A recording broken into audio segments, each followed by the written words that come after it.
We're live and on the air, so welcome to the men's semi-final day at the 2022 Rick Rowsell Curling Classic Invitational.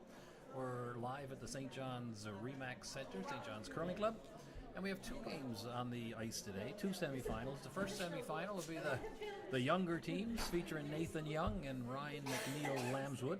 We'll keep you up to date end to end, every end on that one, as that's the only other game on.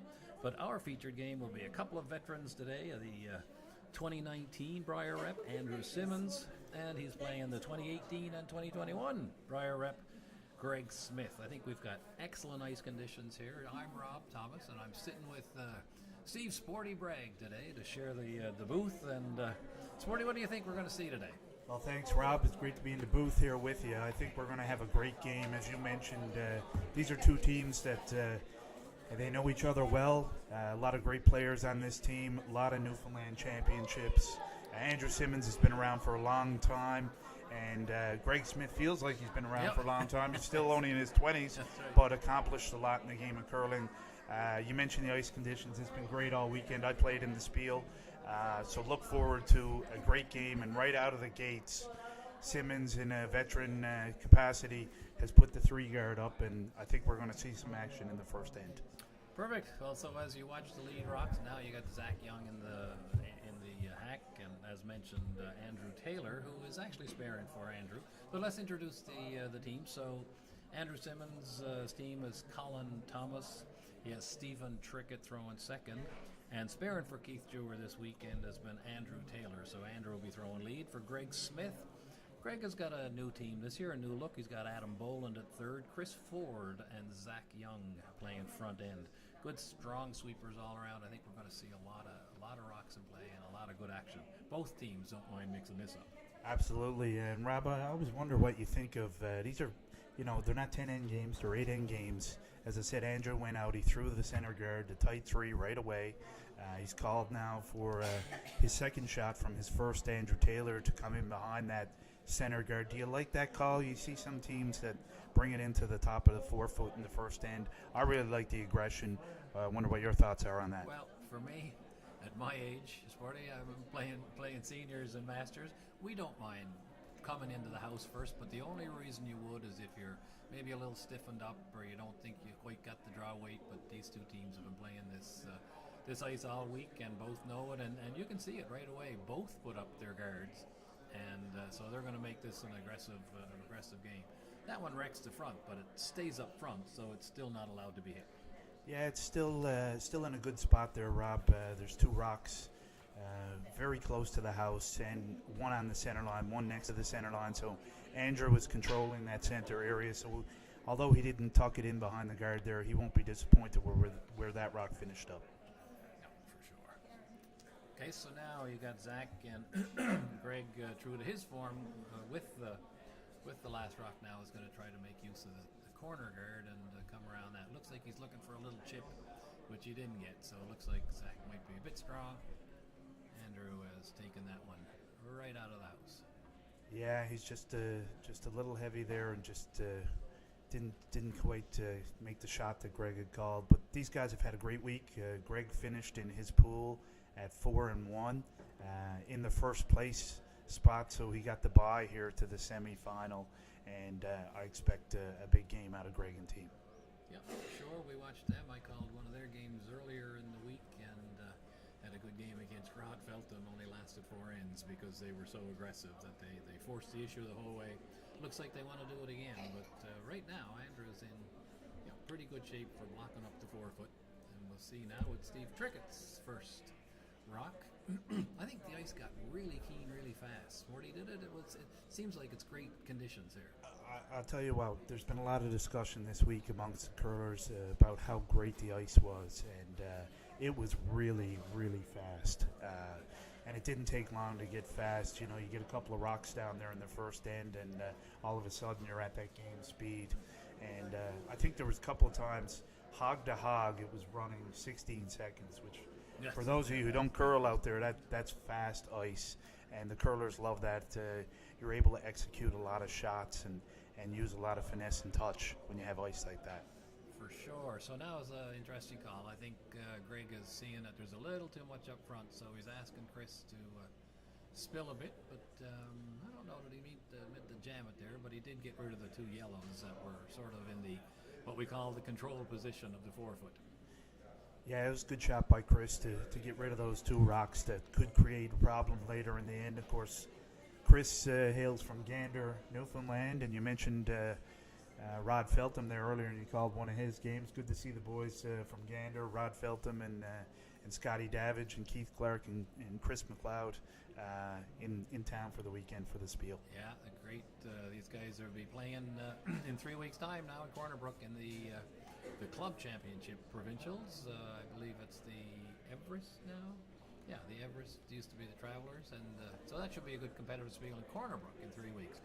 Going to be a very busy year. It was a great shot there for Zach. No, was it Zach? No, sorry. Team Trickett, right. That was Steve Trickett. Yeah, Steve came in around there, so now Lion 2, and you'll see Greg try to get rid of some of this now. Yeah, and as mentioned, it'll be a great year for St. John's Club here, the Remax Center, as we do have the men's and the ladies provincials here later on. I guess that'll be February. I think the tanker is scheduled for late January, and okay. Probably early to mid-January for the Scotties playdowns. Yeah. So we have Chris Ford here on his second rock, and he's made a really nice curling shot. Took out one of Simmons' stones and rolled in behind cover and behind that other stone that's in the house. Rolled right into the forefoot. A really well executed shot by Team Greg Smith. Yeah, I think we're gonna see a lot of this. We hope we do. I hope it's a great game right to the end here. It's semi-final action in the Rick Rowsell Classic at the St. John's Curling Club. You know, Rob, you mentioned that there's going to be the men's and ladies playdowns will be down here. If you're a curling fan and you really haven't come down and watch it live, you should make the time to come down to the Remax Center. These players are very good curlers. They work hard at it. And if you enjoy watching the game of curling, I encourage you to come down and watch some of the games, because these are really good players and they play at a very high level. And there you see Colin Thomas's attempt. He tried to make the double run back and get rid of the yellow too, but got rid of a couple of the ones in a couple of the guards. So he's lying a little better. But right now, Smith is partially in control of the end. With last rock, he's trying to get a 2. Trying to decide now if he wants to try to just split them or actually split the rings completely. But it looks like he's decided to come down and just probably split that shot rock so that both of them are behind guards. So this is Adam Bowen, his first rock and first end. Yeah, I think if Adam could execute this, just a little chip on that rock in the top of the forefoot, and as you said, Rob, I think you could probably get both of those under cover, which would set up Greg for a real nice end. And they're kind of on and off this, and now they're going to work this one hard for the rest of the shot. And it looks like it might get a little chip to the inside. So he rubbed, as you can see there. Greg just finished the one. His sweep one has gone behind the guard, and then the other one is wide open to Colin. So Andrew will make a play at this one. So this is the second rock for Colin Thomas. He is the third for Andrew Simmons, his second rock at the end, and he's playing a takeout on the rock that is on the top of the forefoot right now, and I think Andrew would love to be able to roll in under cover under that blue stone that sits in the top 4. Sneaks by the guard and makes the hit, but just rolls out to the open. So now it gives Greg a chance probably to... he's going to draw down by the looks of what he's calling. He'll draw down there to lie to. And, that'll put some pressure on Andrew to make a big shot with his first one. So. Yeah, Rob, I like that call. This is a very aggressive call. He is lying the first shot stone. That rock is a little behind the tee line. So if Adam Boland can nestle that up to the yellow, he is going to present a lot of problems for Andrew Simmons on his last 2 rocks. Yep, decisions going to be made early, which are going to affect the game. We'll see which way he goes. Looks like Adam has got fairly nice weight. He's a little bit outside of that rock, so I don't think he'll be right in front of it. So he chips it, but I think mission accomplished. He lies 2. Yeah, I think right now Team Greg Smith is in a good position to score a deuce. Andrew's going to have to make a good rock here. They're talking about a little hit and roll on that blue that was just delivered by Adam Boland. Try to roll it under into the back, maybe catch a piece of the back 4 into the back 8, maybe. I think that's what they were looking to see. If they made the roll, would they be shot rock? But be very close, I think. But I guess right now Andrew's thinking, let's cut the rings down a bit here and make it a tough 2. So Andrew Simmons steps in the hack here for his first rock in this first end of the semifinal of the Rick Rowsell Classic. Andrew is no stranger to competitive curling around here. As you said, having played the 2019 Brier. Andy, I think he's going to get it on the nose, Rob. I don't think he's going to get the roll, and that's exactly what he did. Yeah, he got a little tiny roll, so he just puts that guard in the eye of Greg, but it is wide open. Again, we're not directly behind the sheet. We're seeing what you're seeing on the screen. And for those of you who are, maybe just watching for the first time, what you got on your screen is on the right-hand side is what we call the away end. So that's the action end right now, and then when they start coming back this way to what we call the home end, you'll see it on the left-hand side will be the action end. So got it all covered. Unfortunately, we can't move our cameras and show you some close-ups and stuff, but we got good end-to-end camera coverage here, so I hope you're enjoying this as Greg gets in for his first rock. And Greg is actually the curling coordinator at the Ballahilly Curling Club. He gives a lot back to the youth. Even though he's a young man himself, he's very active in the game of curling, and that's great to see. They're really working this hard. Chris Ford is. It may overroll. No, he did. Right He got it on the nose. Good shot by Greg Smith, and in a real good spot to get 2 unless Andrew can execute the roll. I think that's what in the last minute. I think they threw out the audible there to try to roll away and to try not to make this roll too easy for Simmons. Big shot for Simmons here. If he can roll in behind, he'll take it away right through fast. Speaking of audible, Rob, it is Sunday. Who's your football team? Football. Probably shouldn't say because I'm an old-time football player and don't watch it a lot. So I'm still a Cowboys guy. Oh boy, sorry about it's that. going to be a long afternoon. Yeah. Anyways, Andrew is they're on and off this. That's always a good sign. Oh, looks like it's perfect. Yeah, it's a great shot. He gets mostly covered, so Greg very quickly puts his broom up, and he thinks he can reach it with a lighter takeout weight, probably a board or hack weight. But it was a great shot for Simmons there. It certainly forces the issue. Yeah, we're not directly behind the sheet, Rob, but it looks to me like it's, half buried for sure. And so Greg is going to have to execute a very delicate shot here, probably, like you said, with a board sort of weight to score his 2 in this end. Has to stick around because there is that yellow rock in the back of the 12-foot or just behind the tee line there, so he has to hit this and not roll too far to get his deuce. All right, Smith is out, and you see Chris Ford jumps on it right away, which means they want to keep it straight as they can. Seems like, and he's calling directly off completely. Now he's moved to the curl side, so that's a good sign.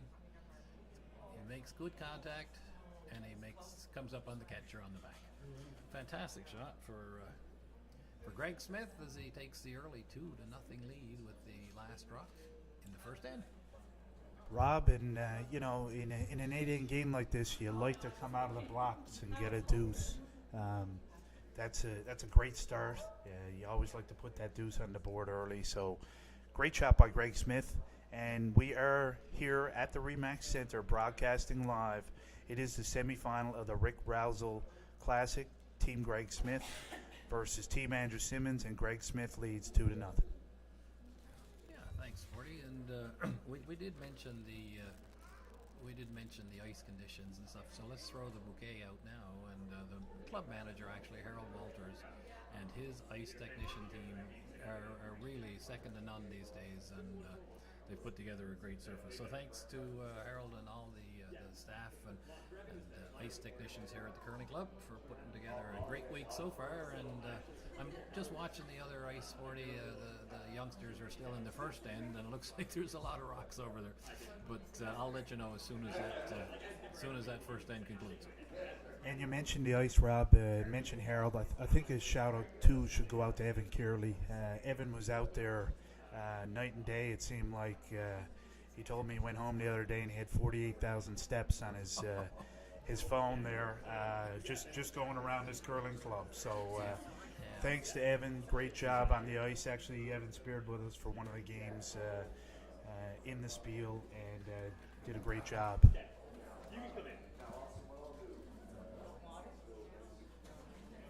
Absolutely, Sporty. No, Evan's always a fixture here at the club. So absolutely, thanks. Big thanks out to him. So Go ahead, Sporty. well, we're into the second end here. Sort of a classic start to the second end now. The team that's up, eh? Yeah. Yeah, so Greg chose to throw the rock in the top four, which is not unexpected. And Zach Thomas did his job and put it right in the top four. And then Andrew Simmons called for his lead, Andrew Taylor, to execute a corner guard, which he's done. And now we'll see Zach. I think Greg he's either called a tight three or he's going to call it, even if he comes into the top of the house in top four, or top 12 or top 8, he won't be disappointed. But he is calling for the three, it looks like. Yeah, you can see where he's holding his broom. That's where he wants the sweepers to put this rock and guard up his own that's in the house. And looks like it's going to be fine. So well done there by Zach Young. Two great shots. Zach is actually an account manager at Hayorka, and obviously executed two great shots there to get the end set up for Team Greg Smith. Okay, so it looks like the first end now has ended over on the other semifinal, and Nathan Young has, with his last rock, took one, and he's up 1-0 after one. Just to let you know, on the other ice, just to quickly introduce Nathan's young team: Sam Follett, Nathan Locke, and Ben Stringer are playing Ryan McNeil's Lambwood, Daniel Bruce, Nick Codner, and Aaron Felton. And you mentioned Team Nathan Young. They've obviously had Yes. a great run in the past year or two. We actually played them last night, and they took us to school. They made a lot of curling shots. A fantastic year last year to see, I think, perhaps the youngest team in history in Newfoundland to represent the Briar, represented the Briar in 2022.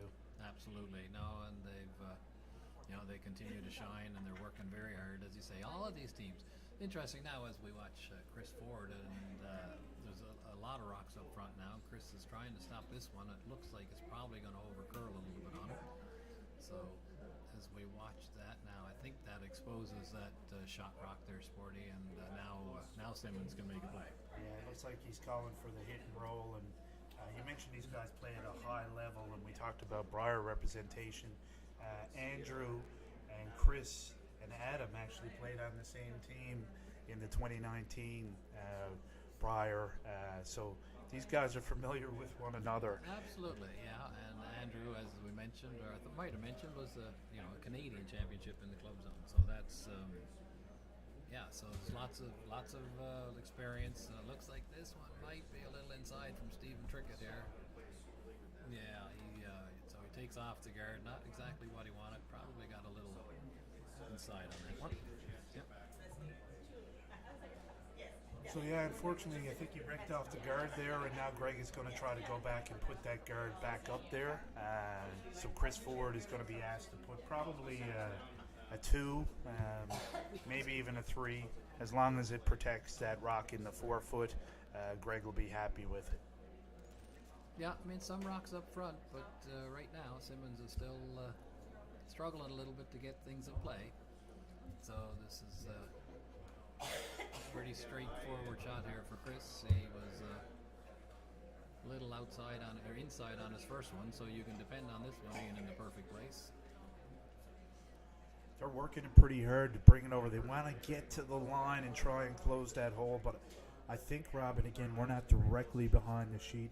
I think he may not quite have gotten far enough, and with a quiet weight, Andrew will be able to get Steve Trickett to come in and remove that shot rock. Yeah, for sure. Simmons went right up to it and tapped it as if to say this is pretty much open to us. So Stephen now will try to make up for the last one, and if he gets a roll in behind the corners, now Colin jumps on it right away. You'll see that he wants to try to keep it straight. They're afraid it might start swinging on him. There it goes.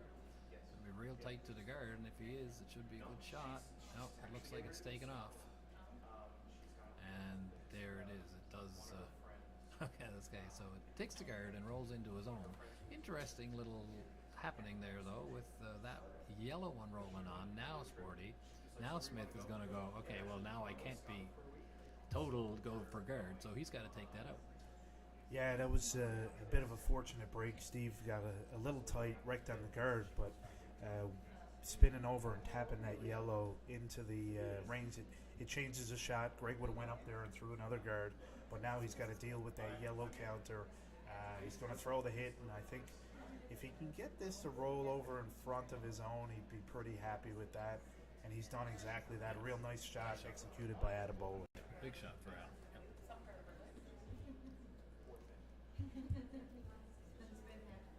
Now Andrew, you'll see him touching up to the top of his chest there, means that he wants Colin to throw his full weight at this and ideally get rid of the two rocks in the house and stay up front somewhere himself.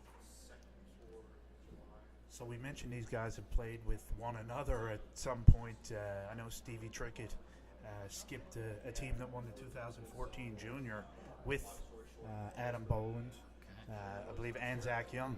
Anzac, yes, yeah. These guys have all curled together at some point for sure. Yeah. And I think as well, Colin and the boys, a couple of the guys, maybe Adam and Trickett, won the university championships, if I'm not mistaken. So yeah, they sure did. So these guys have been, they're still, relatively young, but a lot of experience. So there you see that Colin just he jammed the shot rock, or his other rock back on the shot. So we're back to where we were with Greg Smith now lying one in good position on the top four, and now asking Adam to guard this up again. So he's been. He's had this opportunity the whole end to try to guard his one. You mentioned relatively young. That would describe you and I as well, Rob. Yeah, relatively young compared to some people. Yes. Okay, so I think that was another little change of. I think that was an audible, was it, Steve? It may have been an audible, but it ended up in a great spot. He's got he's got two rocks tucked in behind that yellow guard. There is not a lot of separation, so I think you're going to see Simmons go up and whack that yellow guard into the blues, but the blues are set up in the old Christmas tree fashion. So I think Andrew, his only play is to take a rip at that yellow and watch some granite fly. Yeah, I think he'd have to come over to the center line side to actually get rid of all of them. You'll see some weight. You'll see Colin throw some weight at this. So just before Colin delivers that, just to, running some times in terms of the ice, that last draw was 16.22. Okay. So I mean, that is super, super fast ice. Very light. Yeah, very light. Okay, so Colin's not throwing big weight, which tells me that Andrew is interested in sticking around with at least one of these. And he stays right in front there. Now they'll try to work the other one in, but doesn't quite get that one in. But now a little better for him is that his yellow is in front of the blue. That's just a prime example of the wily old veteran, right? I mean, a lot of young guys would go up and just rip the cover off that yellow. Andrew decided to play more of a control sort of weight because he did want to keep the shooter. And he almost, I don't think from our angle, it doesn't look like the yellow is on, but he almost kept the shooter on. So great lesson for you curlers out there. You don't always have to bring the heat. I love that call. I thought it was your initial thought is, well, Colin can throw it hard, so let's get rid of everything in the house. But that sort of just leaves Smith a chance to draw around again. So now, as you can see, he's caused him some headaches here, and he's got some rocks in play.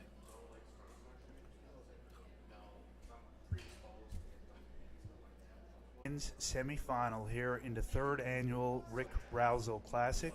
It is Team Smith against Team Simmons. Greg Smith scored 2 in the first and leads 2-0. Greg has just headed back to the hack to throw his first rock, looking to execute a hit and potentially lie 2, and Simmons will have to deal with 2 blue counters on his first rock. Can't quite see Greg in the screen when he delivers, but he's got what we like to say, the old-fashioned lift on his rock, and it's not a lot of curlers play with anymore. Now they're working it hard to try to keep it straight. He certainly doesn't want to jam it back on the other one, and it looks like he's going to. And now you see Simmons take his rock over, and all of a sudden what he did the first shot has paid off by staying in the rings. Yeah, absolutely. This is a prime example. At this level of curling, one shot can change an entire end. And Andrew was looking at facing 2 on his first rock. Now he has the opportunity to lie 2, and 2 that will both be behind cover. And he may potentially bring a 3 into play, Rob, if he can execute a good draw here and get behind cover with his shot. Yeah, he won't look for shot rock here. His main thing now is to get behind cover and be second shot, and then that's going to make Greg Smith make some decisions here, because right now the Simmons rock is behind 2 of the Smith rocks, but does he take the chance to try to raise one of them up, and then, like you say, brings the 3 into play? I think, Rob, the way those are lined up, those 3 yellow on the right-hand side, you could tuck in there on the top 12 and be fully buried. I think so. Yeah, I think that's his call here. And, yeah, and now we'll see if he's the sweepers have communicated that how light this ice is, and coming down center, he's got a ton of line right now. You can see it from here. At this level, Rob, when you have an opportunity like this, you have to jump on it. Yes. Greg Smith opened the door for Andrew Simmons. Andrew has now got to make this shot and get his team a deuce. We're in position for a possible 3.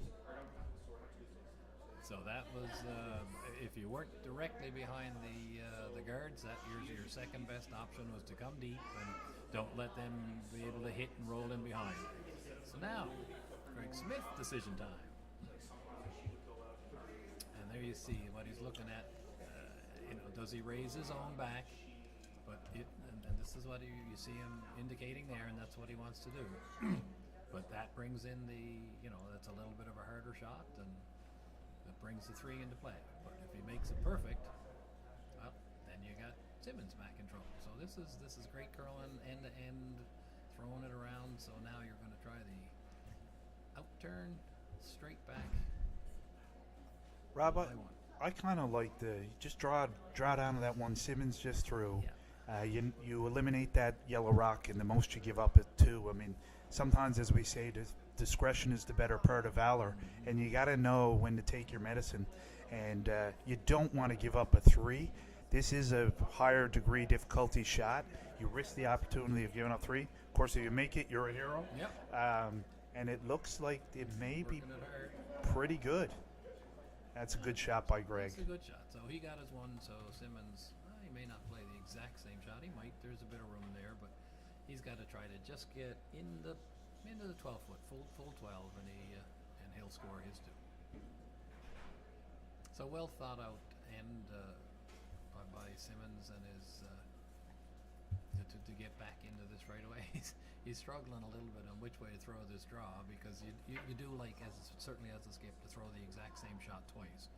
But now that where Greg ended up, makes the draw a little bit harder to come down to that side. So now he's going out to a new side, so he's got to make another best guess at what the weight will be here. Yeah, we're on this side of the sheet, just to the left of the sheet. And when Simmons was standing there, at first I thought he was going to put his broom outside of the rings. He's right on the very edge. And for those of you who are not regular curlers, that is a lot of ice. So that means the rock is curling a fair bit. He is concerned about bumping into those top two blues, and the last thing you want to do is over curl and tap one of those blues in and give up a steal. So you have to make sure that you give yourself enough ice to execute this shot. Simmons in the hack, he's still looking, but he seems like he's fine. He looked like he was going to ask Colin for a little more, but they're going to throw it. He's going to make sure he gets well out of that room now. And now it's in the hands of the sweepers, and it's their call from here.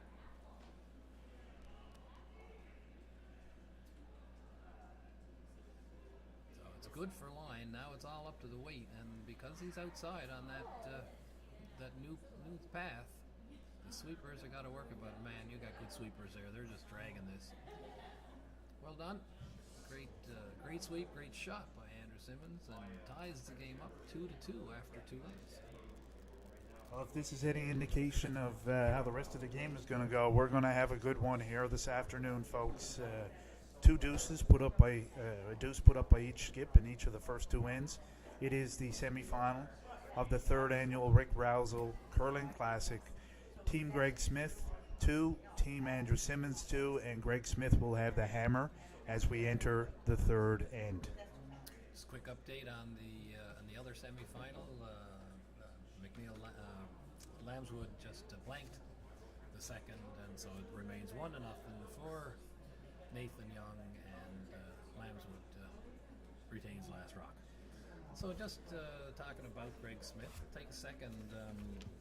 Real important thing with curling, especially out on this East Coast, it's important to travel if you're going to be competitive, and to travel you really need sponsors, and sponsorship can make the world go around here for the curlers. And you'll see the boys, the Smith team, are wearing their jerseys with a lot of names on it, and we thank every one of those. But some of those major sponsors are the Dildo Brewing Company, Newfoundland Styro. Asham Curling is a big sponsor for a lot of teams. Harvey's Home Heating, Stu Sells Realty, Citywide Taxi, the Merch Monkey, and one that everybody loves to have on there, the Chess's Fish and Chips. And I think you mentioned that believe Zach works with Hey Orca. They are also a sponsor. Newfoundland Dairy Farms, Fun and Fast, which is another one that the boys have a connection with. Horizon Maritime are another sponsor. So all of these sponsors are, really important to Greg, and we're happy you're all aboard. And thanks so much for your support. Yeah, it's a great point there. I mean, obviously, Team Greg Smith has a ton of sponsors. These guys are really committed to building their team this year, to doing a lot of travel. If you want to get to that elite level and be an elite curling team, you have to play in some of the big spiels. It's tough when you're on the rock. You have to get on an airplane and fly, sometimes Ontario West, to play in the big spiels, although there are some very big spiels in Atlantic Canada as well.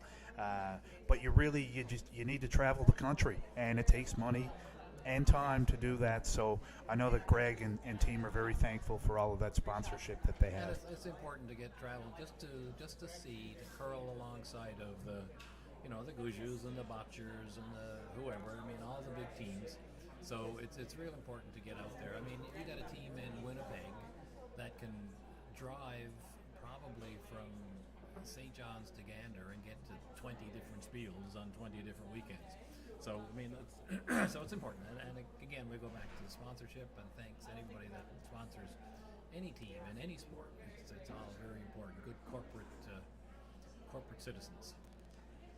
And these guys, they've grown up in the Guju era. A lot of these guys, these younger fellas, and they've watched Brad and what he's done and his dedication and what it takes really to get to that level. And like you say, traveling the spiels, working hard, and now curling is there's a lot of exposure for it on TV, and these guys are they work hard off the ice in terms of fitness.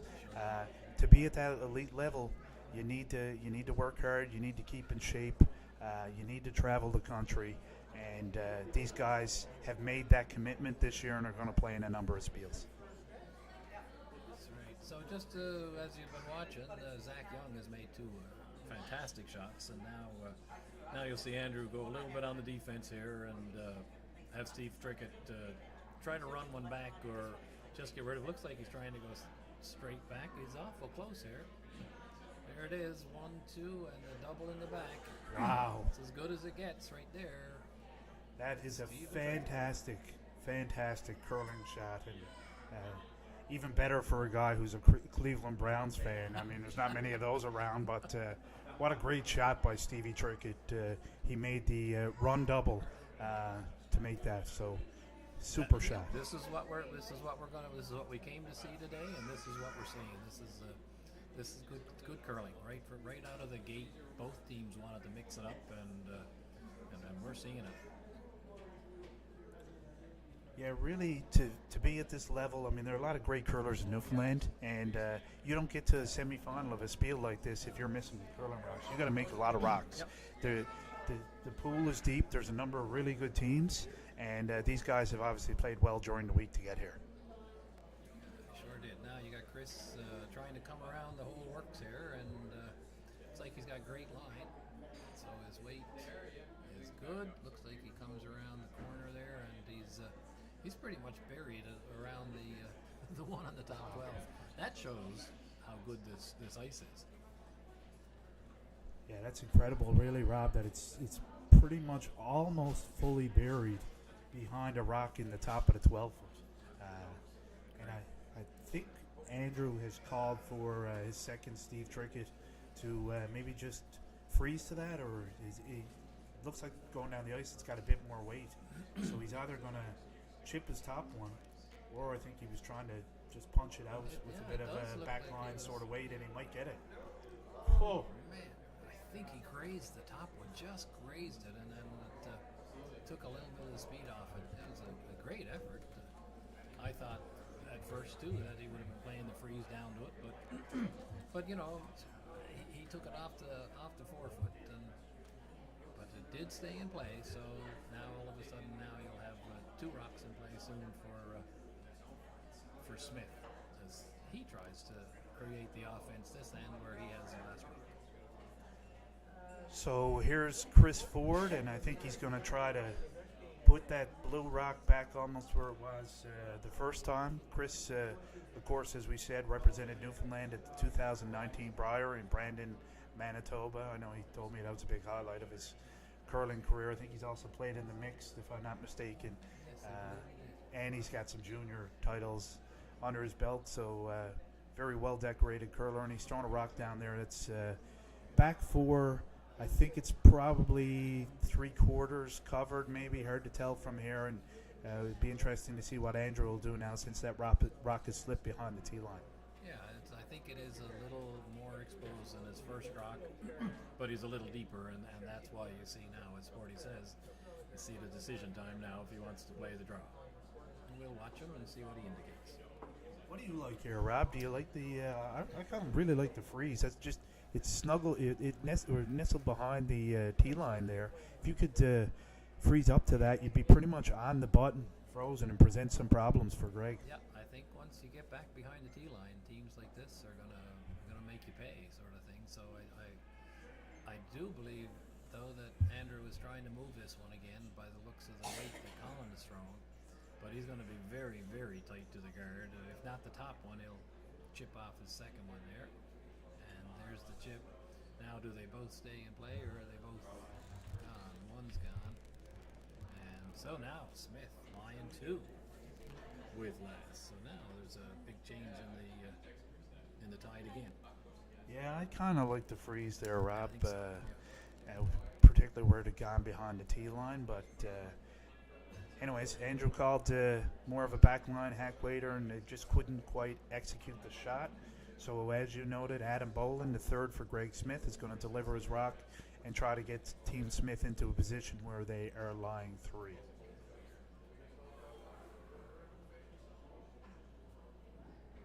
Adam's got good line. The sweepers are just sort of protecting it. It looks like this one's going to move real nice.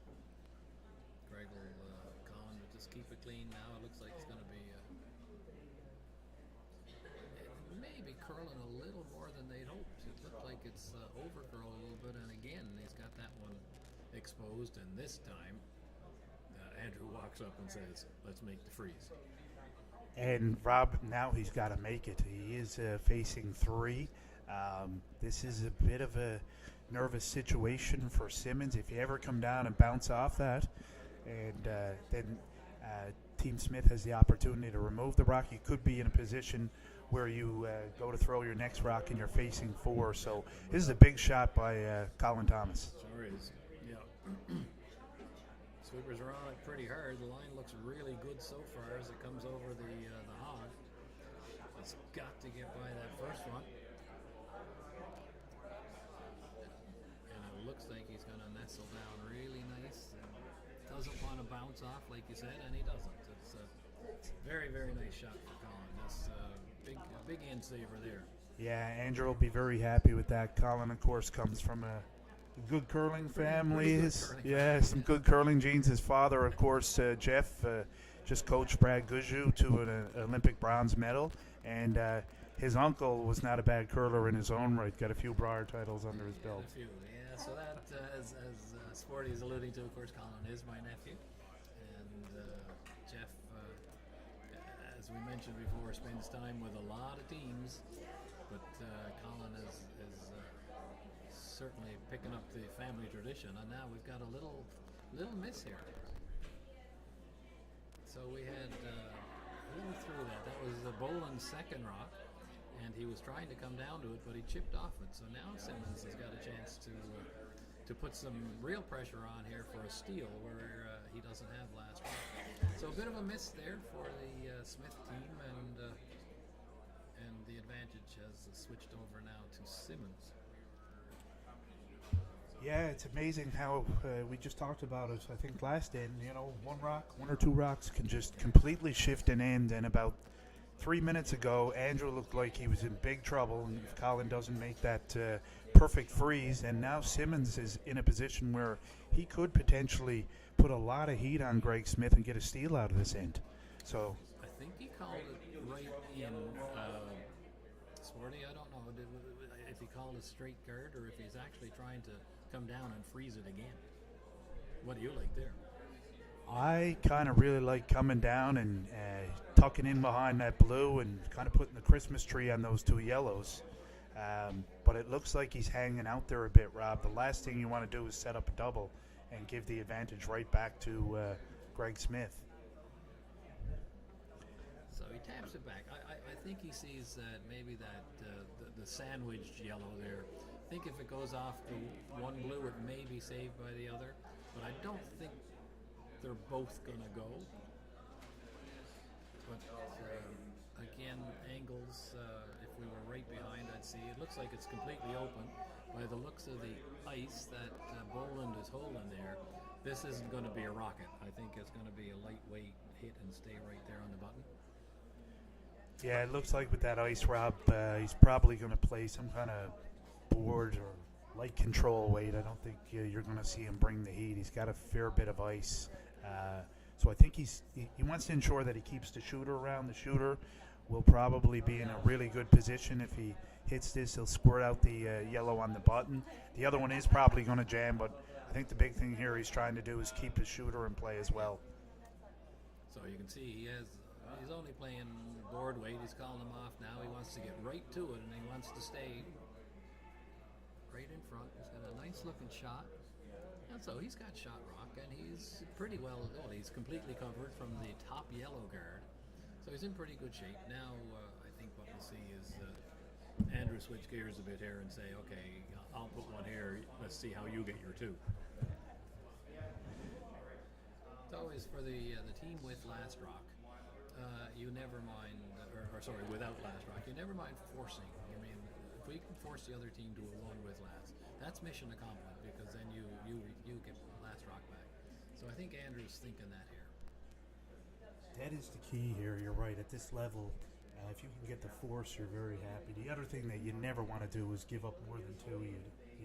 It's such a short game in 8 ends. 3 enders at this level are very very tough to come back from. So I think Andrew is trying to figure his way out here in terms of at this particular point in time, that Smith Rock is in a great position. Where can I go to make it really hard for Greg to get his deuce, and see if we can shut him down with the force? And he's got to be a little bit careful here if he does throw down to it, that he doesn't throw a little extra weight and probably carry him off it and give Greg some type of a circus shot double for 3 or 4. So he's got to be really careful with his weight here. What do you like here, Rob? When you look at this situation, what's resonating with you in terms of what you play? My first shot is to come down right to the face. I don't think he can pass the back yellow one if you get to the face, but I do understand his trepidation here with angles, because one wrong angle and then you might give Greg something. But even if he's a little bit short, he's really making it tough for a 2.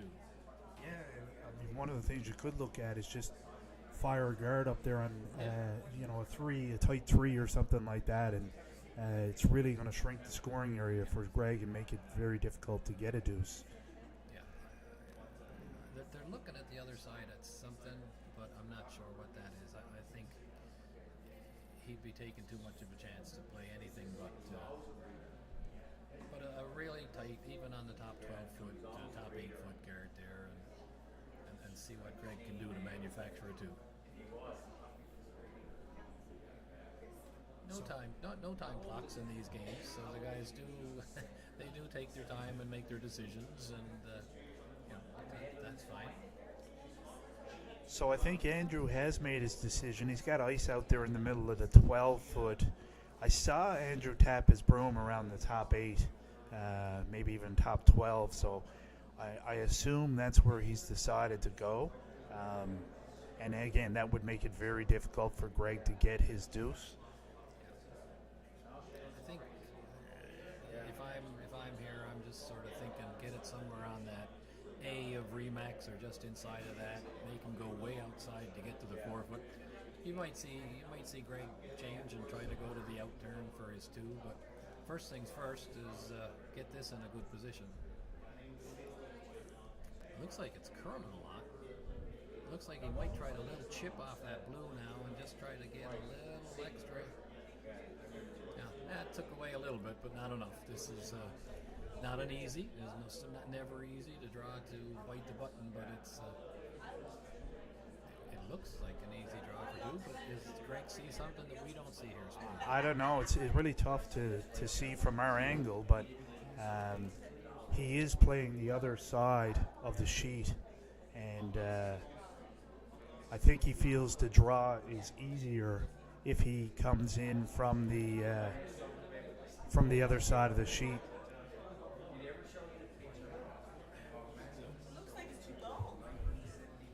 What he's looking at, I just took a quick look from behind the ice board. He's looking at the 2 blues as if he could, the 2 yellows as if he could double them, but I think that's a little too flat. But it would be for 4. I see what he's looking at. But I think when the dust clears here, he's going to be drawing for 2. Yeah, that looks like a pretty flat double to me, Rob. I mean, if the 4 foot is accessible and you can make the draw for 2 at this level, if you want to skip, you got to be able to draw the 4 foot. I go to the draw to the 4 foot, try and get my deuce, and move on to the next end if I'm Greg Smith.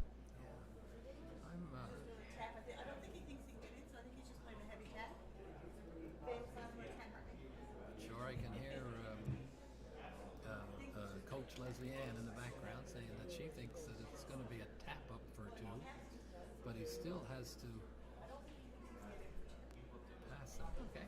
It's not an easy shot, Rob, because that blue is guarded. Now it is a long guard, but he's got to play a delicate little shot here to make the tap and get his deuce, and he needs to tap it to the 4 foot. They're sweeping her. It's don't know if it's quite online. Wow. Yeah, that's a great shot. And he saw it, so I guess he felt that was easier than the draw. But once again, Greg Smith coming across right at the end there and making another big shot for 2. I saw Andrew, as that rock crossed the hog line, raise his broom. So Andrew being around the game, I think he knew that Greg had thrown a great rock, and it was a great curling rock. And after 3 ends of play with that deuce, make the score Team Smith 4, Team Simmons 2. This is an all-out slugfest, heavyweight fight. Good old-fashioned Donnybrook, as Jim Ross would say. We are in a great match here today. Lots of scoring. 4-2 Team Smith over Team Simmons in the semifinal of the Rick Rowsell Classic after 3 ends. Yes, sir. And just again to take a quick look over at the other semifinal right now. It looks like it was a steal of one for Nathan Smith in the third, and so Nathan Young. Yeah. Sorry, yes, I got too many Nathans and too many Smiths. Nathan Young. Sorry. So Nathan has taken a 2-0 lead now after 3. Doesn't seem to be as many rocks over there as there is here. Sporty, I don't know, maybe that's the young guys gunning it out. But I expect now that over there, Ryan McNeil Lansford will have to put rocks in play. So we'll keep an eye on that one as we get back to this action. And if I can take 1 second just for the Andrew Simmons team on the sponsorship, Andrew would really like to thank Crosby.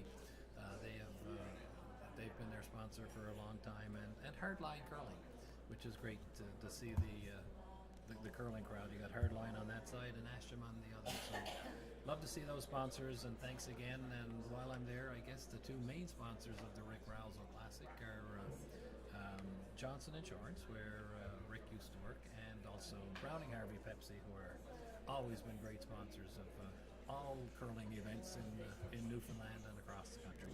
Thanks again.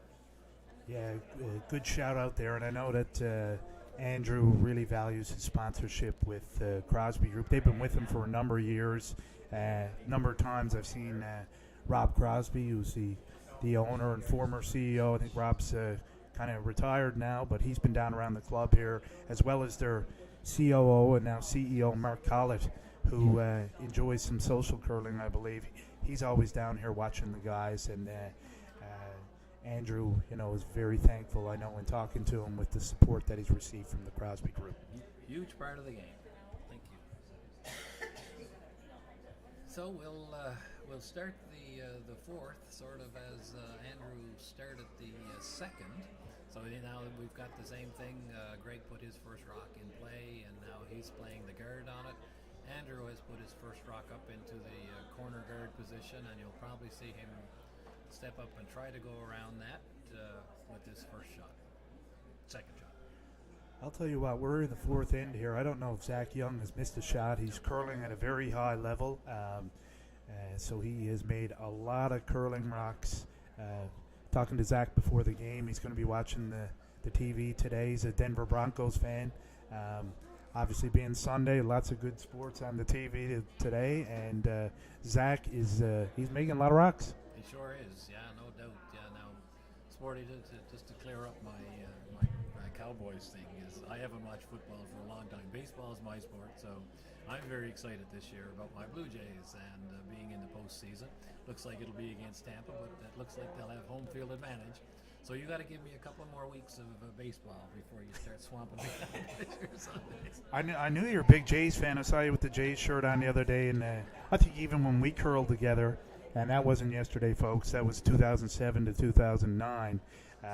You're an avid baseball fan. I know you're also a cooking aficionado, and I know you like to get in the kitchen, pop a bottle of wine, do some cooking, and watch your beloved Blue Jays. And I wonder, what do you think their chances are in the playoffs this year? Well, you know what? I really think they can.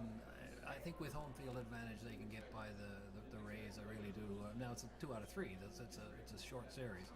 Once you get into the Yankees, who looked like they were faltering for a bit, but now they're playing extremely well again. As Chris Ford comes around really tight with a great shot.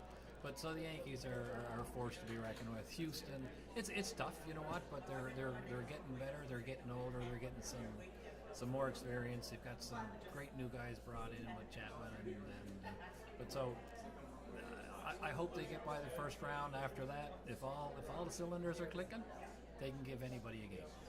Yeah, I mean, I don't follow it as closely as you, but it's hard not to follow the Jays. They're an exciting team to watch. They're on every day, and from my perspective, great lineup in terms of the offensive side.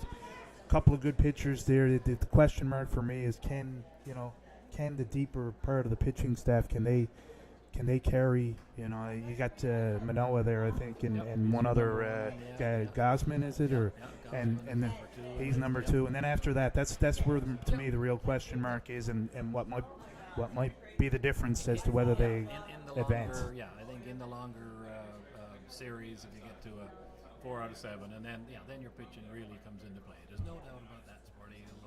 You certainly got that much down pat, yeah. And, with the wine and cooking, buddy, no good getting older if you don't learn how to do some of that stuff. So we sure do enjoy that. So we got Stephen Trickett now starting to clean things up here a bit. So Andrew doesn't like the way these rocks were sitting, and he takes them too off the front. He won't be, no big thing that he put it in there, but right now the front is open, and it's real important now for Andrew to keep that open to make sure he at least gets something with his last rock. But right now, Team Smith advantage. Yeah, absolutely. Greg is line 3. He does not have the hammer. He is even contemplating taking off that yellow corner guard, which might be a rock that might cause him some problems later in the end. So he is looking at a peel, and he has called the peel. And I don't mind this shot at all. When you have hammer, as curlers know, you want to try to get the play to the wings, and Greg wants to avoid that, so he's calling for a peel from his second, Chris Ford. I think with that second blue one up there, he feels like there's a little too much cover over on the sides. So he'll try to hit this. He'll probably try to roll right into the 4-foot, into his other rocks, and that really takes away the corner completely. So great shot there for Chris, and now everything is in the house. This is exactly what Greg Smith wants.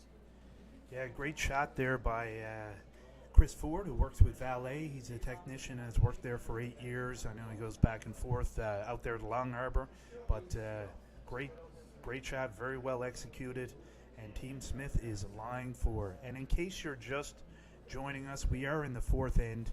It is the Rick Rowsell Classic, the semifinal, men's semifinal, with Team Smith and Team Simmons. Team Smith is up 4-2 in the broadcast booth today. Steve Sporty Bragg here with you alongside me for the ride, Mr. Rob Thomas. Yeah, happy to be here, Sporty, man. This has been a lot of fun, a lot of accolades out to the organizing committee for getting this and having broadcasts on just about every draw. I think there's been live streaming, and it's been a lot of fun to be a part of. And I'm just going on memory here, but I know that Mikey Mosher and Andrew Manuel, I think, took the lead on this, but there were some other committee members. I know Adrian Mercer was one. I'm going to forget some people. I just heard it last night. But, speaking of last night, Robbie, the last couple of years with COVID, it's been tough. It's been a different feel when you come down to the curling club. And last night was a special night. I played in the 6 o'clock draw, came in after. All the teams were around. We ordered pizzas. Johnny Shepard and his band played. But prior to that, there were some nice words about Rick. Our title sponsor, Johnson Insurance, was down here. A lot of people were sitting around trading curling stories and remembering Rick. Just a fantastic night, and good to be back in a spiel like this and feel the energy in the club. Yeah, it sure is, Sporty.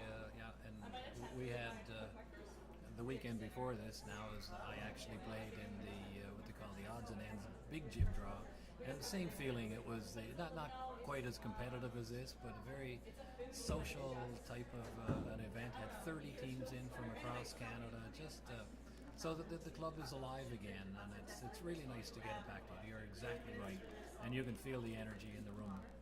It's been great. And on that note, the St. John's Curling Club Remax Center is completely open to viewers, and if you want to come down and watch a game live, you're quite welcome to. If you want to wear your mask, you can wear your mask, or you can come in. But there's lots of room down here, and there's a lot of great curling. Come on down if you want to watch a little bit of curling. And the admission is free. There is no charge. You can come down here, sit behind the glass, grab yourself a beer. The beer is not free, but and enjoy some great curling action. absolutely. As we're watching here, as we've been chatting, you can see that Smith has been more like a chessboard here. He's been trying to space his rocks out as best he can. I can see from my angle here that this could be very close to a triple here, but you'll see some heat from Colin as he tries to get at least 2 out of here. And they do have the one yellow. You can see it over Andrew's shoulder if he could ever bring that into play. But they're going to have to do a lot of cleanup first. He actually didn't throw big weight. It's more of a kind of control, normal sort of weight. And he's played a hit, and he might roll over and almost froze to the rock in the middle of the 8 foot, or I guess 8 foot, 12 foot. Didn't quite get over as far as he would have loved to, but it was a great shot, and it opens up again. It opens up to 4 foot right now. Andrew's got to be thinking, give me something there that I can throw to at my last rock. Now Boland will just try to remove the rock that's thrown by Colin and continue to lie 4. This one looks like it's curling a bit on him. It is See moving. if he's going to get past it, and he does. So another continue to lie 4 against Simmons. We're seeing a lot of great curling shots, and that was just an example of another one. Adam removed the rock without touching his own. Great shot by Adam Boland there. Adam's got a big year next year. He's getting married to another fellow competitive curler, yes. I hope I'm not putting, I think she's in the final coming up a little bit later tonight. She may very well be, then that would be Sarah Hill and team. And Sarah has represented Newfoundland, I believe, at the last 2 Scotties Tournament of Hearts, and they're going to be a force again this year in the ladies division. It's, I mean, while they discuss what they're doing, it's another reason why these 2 provincials, the men's and ladies this year, are going to be so exciting. I mean, besides the whole COVID thing, of course, but Sarah last year went to the Scott, but right at the last minute, because of COVID, she was named to go, and so all the the ladies teams were disappointed, but that totally understandable. But now it's wide open again, so you got 3 or 4 good ladies teams that are really anxious to get back on the ice. And let's see now what Colin does here, and then I'll continue that thought. Big shot here. He's really like to get rid of a couple. He's outside. He might try to go the other way, try to slash it across, but nope. So he only gets rid of one, and it's going to give Smith the chance to lock this one up a little bit. But on the men's side, just continue my thought. With Brad being Team Canada again this year, it wide open for the men's here, and you're going to see, I think it's 10 team, I'm not sure, 10 team round robin, but you'll see all the best teams in St. John's and Newfoundland coming together and trying to give it a go and get back to a Briar. So it's going to be a couple of great championships for sure. Yeah, and when in a couple of the provincials past, where Brad was not in the field, there's a lot of excitement in the building. As Jim Ross would say, you can cut the electricity with a knife, and it's really a super atmosphere when you come down, because it really is. I mean, there's a number of teams that could potentially win the championship, and that's what makes it so exciting. That's why guys are so pumped up when they're out on the ice playing in that tankard. So yeah, absolutely. If you're a curling fan and you want to watch some live curling, when that takes place in January, I strongly encourage you to come down and join in the atmosphere here at the RE/MAX Center, the St. John's Curling Club. Yep, keep an eye on the RE/MAX website, and all the dates are there, or curlingnl.ca is the association website, and all the dates are there. So take a look and come on down. So you got Greg now. I think he's ready to throw. I think Sporty is calling it sort of top of the house or top of the 8 foot again. Cover, but the main thing now is to cover up his back. The one on the 4 foot as you're looking at. Yeah, I think you're right in terms of the call, and he will be lying 4. For Andrew Simmons, there are no guards out there, but it's still, if you go back to throw your last rock and you're facing 3 or 4 of the opposition's rocks, if the rock goes wrong, it can change the whole dynamic of the game. So Simmons is going to have to make a big one here later in this end, I think, to prevent a big score.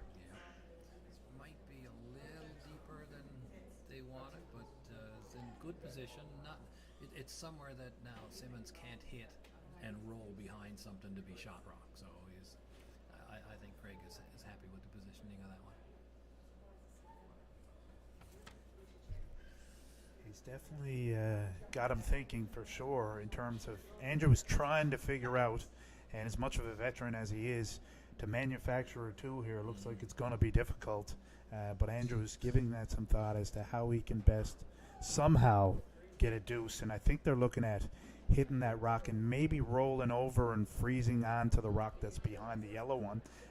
His counter in the top 12.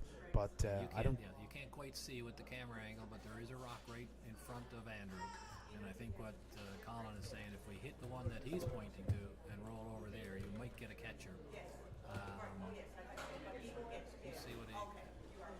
And then he's talking about there, Colin talking about just tapping it back. That's an interesting call. And building a bit of a wall. That might be a better option. I think Andrew's concern is if he throws the hit and he wants to try and get that roll, he may very well jam that top blue. Right. And that would give Greg the opportunity to maybe lie to on the last rock and make it extremely difficult for Andrew. Something to guard, yeah. But they certainly are now. You can see the three rocks there. They are looking at hitting that one, rolling over to where Andrew has his boom now, or using that as a catcher, and then sort of hoping for the best on what happens to the one on the back of the 4-foot, or the one, sorry, you jam into on the front. So, Rob, I know that you've mentioned a lot of the sponsors. I think one that we have to give a shout out to is we want to thank Attain Physiotherapy. They were here on site during the week, and if I saw Andrew Manuel getting some work done on his shoulder, or if someone had a problem with a leg or needed a bit of work done, Attain Physiotherapy was here the entire weekend. Fantastic. And want to thank them for being here and contributing to the third annual Rick Rowsell Classic. Yep, and I just as you mentioned that, I did see on the team, Callie Locke's team, I saw Satay getting some work done before her game. So just great to have somebody on site like that. Big thanks out to the team, physiotherapy. You know, you mentioned Satay, and I was talking about last night. One thing that was done last night was there were sportsmanship awards given out. Oh, nice. And Satay Penny in the ladies and Dave Thomas in the men's got the sportsmanship awards. So congratulations to both of those two on their sportsmanship awards last night. Excellent point. And you see Simmons, he made his double that he wanted, but he didn't quite touch the back one. So it looks like Smith is still line two, I think so, and now he's just deciding where to put his third one, and then make it more difficult for Andrew to get to the button for his one. So you see Boland holding his broom out right there is where I want it, right in front. Make him throw. He wants to make the draw harder and harder, but careful you don't come too deep. Yeah, I'm just looking at if you put it on the top button there, the top 4-foot in the wrong place. Is there ever a triple there, right? You don't want to set up the triple and all of a sudden give Andrew 3 points. Yeah. So he's just trying to figure out the best place to put this where he definitely doesn't set up a triple. I kind of like where they're tapping the broom there now, where Adam Boland is. I don't think there'd be a triple then.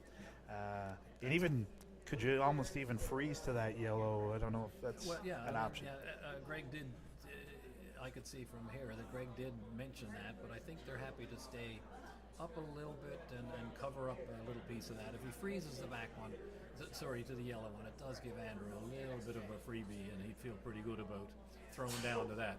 So I think what Greg wants now is to have something in Andrew's eye when he makes this last rock.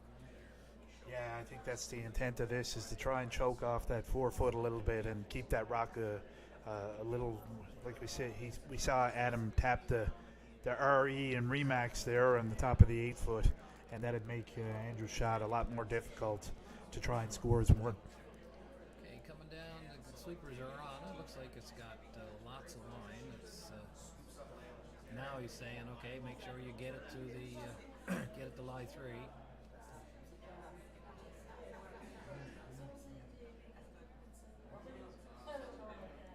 Well positioned, I think probably curled a little bit more than he wanted to.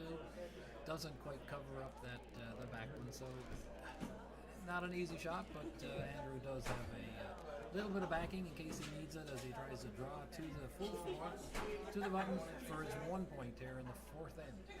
You know, Rob, we talk about what level of curling this is, and it's a great level. I mean, Greg Smith basically put that rock almost exactly where they tapped the broom. And folks, you know, this is a sheet of ice that's over 100 feet long, and you're throwing a 44-pound rock, and he puts it right in the exact position. Exactly where he wants. Now Andrew has put his hand up as if to say he thinks he's got lots of weight, but once these two guys on front end jump on it, you know that it's got to be fairly close. It does look like it's got lots for the button. A little bit of sweep in there to turn it over, and there it is, as you said. Precision curling again here. Andrew Simmons hits that 1 foot for the single point with lots of pressure thrown against 3 rocks. Anything can happen. But there it is. So right now with the single, Smith not in control, but he's certainly up now. He's up 1-4-3 and does have last rock halfway through this semifinal. And pretty easy, sporty, to watch the other one because nothing has changed. After 4 ends, it's still 2-0 for Nathan over McNeil, Lambswood, and looks like they're just having a shootout over there. Yeah, and Lammy, interestingly enough, he went 2-3 in the round robin. And we tied actually with our team and Frank O'Driscoll. We gave Lammy a good dusting, and he went to 1-3. He came back. They won their last game. They won on the draw of the button. Is how they got into the playoffs. And then won the semifinal or the quarterfinal this morning. So those guys have clawed back, and they're in a battle over there with Nathan Young. So if you're just joining us, we are at the Rick Rowsell Classic, just starting the 5th end. It is the men's semifinal. We're broadcasting live from the Remax Center. It is the St. John's Curling Club, and in this semifinal match, it is Team Greg Smith 4. Team Andrew Simmons 3, and as I said, we are in the 5th end, and it's been if you've been with us this afternoon, just a really well curled game, Rob. We're seeing a lot of great shots, and it's going to be an exciting last 4 ends. Yeah, sure is, Sporty. So being halfway through, why don't we take a few minutes for, I'm sure anybody that's listening probably did know of Rick Rowsell. Rick passed away from cancer way too early, December the 2nd, 2020. And for those guys to, I'll just tell you a little bit more about Rick. Rick went to the 96 Briar with Frank O'Driscoll and Peter Hollett, Craig Dowden. And then he skipped in the 2000 Briar with, again, Peter Hollett. I think Kenny Ellis, I believe that was his first one, and Craig Dowden. So Rick has been a good friend to a lot of people. It was really good to see Frank. Frank O'Driscoll came in with his team from Ottawa, especially to play in this to honor Rick. And Rick's wife, Kelly, also plays here with Sarah Hill. So, I mean, she's still a competitive curler. And Rick worked at Johnson's Insurance, and Johnson's came on as a major sponsor to this to honor Rick and what a great way to be honored. Spiel and so many great friends here, and I think you got a story, and you know him pretty well too. Yeah, you know, Ricky was a heck of a competitor on the ice. You always knew when you went on the ice you were going to get a game. You were going to have to make a lot of shots to beat a Rick Rowsell team. But perhaps one of my fondest curling memories is a memory of Rick. And in 2019, we made the semifinal of the Tankers, playing at Ballahaley. I was playing them with Trent Skanes, Andrew Manuel, and Mikey Day. And we were playing Rick, and Rick's third was Alex Smith, and had I think a back issue. And so Keith Ryan stepped in to play third, and actually Stevie Trickett and Zach Young were the front end. And so we were out there. We had a great game. We're back and forth. We got to the 10th end. We were down 5-4, and we had one tucked in the top 8. Rick had to draw the 4-foot or 8. I think he even could draw 8-foot to win the game, and he sailed it through the house. And so we went into the extra end, and I remember seeing him sitting on the bench, and he was distraught. And of course, we went to the 11th end, and on Rick's last rock, Trent's last rock, Trent goes around a guard that's kind of covering the 4-foot, and Trent buried it pretty good, I gotta say. Rick had another counter on the other side of the house, and he decided to instead of drawing, after missing the draw in the 10th, he threw a backline waiter. And as it left his hand, Trent and I looked at each other and we said, that could be on the guard. And as it came across the hog line, Keith Ryan was flat out on the ice, yelling and screaming. And when we were talking about it last night, when the rock went, it just papered the guard. Rick made the shot. The boys won 8-6, but when it went by the guard, everything just went completely silent. Would have been my first tankard final, so I was, kind of disappointed. But I remember the first guy turned around, looked at Rick, and we gave each other a big hug, and just said, "Heck of a game." And I'll never forget getting that hug from Rick, and just pure gentleman, great curler, and he's sorely missed by all of the curling community. Sporty, all those names that you just mentioned, I mean, just about every one of them is in the spiel, and like you said last night, fond memories and stories, and so it certainly makes it all for an amazing event. And Ricky was great on the ice, and he was also the first one to sit down with you and talk about the game after, have a beer, and he was just one great guy. Like you said, sorely missed by everybody, and so happy we can do this every year, and it seems to be getting bigger every year, and hopefully next year. We did have Frank in from Ottawa, and like you said, Dave Thomas came in from Port aux Basques, and certainly a lot of thoughts and prayers with Port aux Basques people, with the or the southern coast with the hurricane. So for them to come in, it was great. We had another team in Gander was Rod. So there was, island wide, and one from out of the province, and we look forward to this Rick Rowsell growing every year and being able to put on a great product.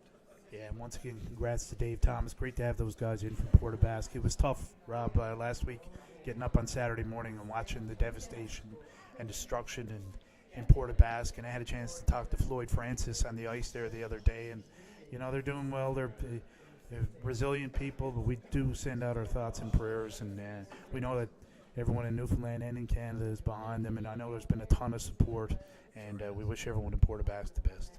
Yep. Thank you for that. So as we get back to the game, you can see that there's lots of rocks in play. One guard up front that Greg Smith is not very happy with right now, so he's asking for Chris Ford to take that off of there. But you'll see once it clears that there's still 3 rocks in play: the 2 yellows and the first of the Smith rocks that came into the top 4, because that puts it exactly where he sold. And today it seems to be, like you said, he hasn't missed a thing. So now you got little games going on now, Sporty. I mean, because you see that blue one, you'd think you could just hit the 2 yellows and get rid of it. But right now, it's all about patience. It is about patience as well. Andrew now being down 4-3, he's got to pull out some of the stops and try and get a little aggressive. He's only got 4 ends, and he doesn't have hammer, so he wants to try and force the issue here and put some pressure on Greg Smith. I think the call was to get to the center line. It looks like it's going to be pretty close, so I think that does exactly what he wants. You see Greg step up. Oh, he's going to go for he's going to do some elimination himself here. He's trying to get a couple of the yellows by the looks of it. He's going to run the one that's not in the house into the 2 wing. Okay, let's see what happens here. You got Boland. He's firing a bullet at this one. He is. He's fired a missile, and he's trying to push that yellow into the yellows in the house and clear some granite.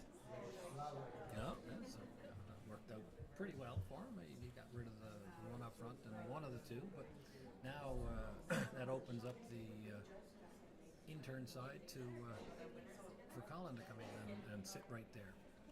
Sooner or later, now this is Colin's second shot, so soon Andrew's going to have to move this rock. So I don't know if this is the call here, or did he just call right down the top? I think he's just called a freeze for now, but you're right. In order to score, he's going to have, if he freezes to it, he's not going to be shot rock, so he is going to have to make a play on that before the end of the end. So Colin's going to try to lay a freeze down here on top of that blue in the 4-foot. You know, we mentioned just the energy around the club. Yesterday I was coming out of the locker room, and there was a little 3-year-old boy running in to see his dad, and that was Riker Thomas. Riker and Phoenix were down here, and Colin's wife Fallon. So it was that was fun to see, and he walked in the locker room, he ran over to his daddy, and it's just it was a cool thing to see, and it's great to see that energy and see the families down here. And I mean, you know it too. I mean, with it looks like a great shot here. We just watched this one. He comes around very nicely. So he has moved it. That's what he wanted. So that's just about a perfect shot there for Colin. Yeah, and as you know, like I say, with your own daughter, I mean, win or lose, when they come in and give you the big hug around the neck, it's all okay.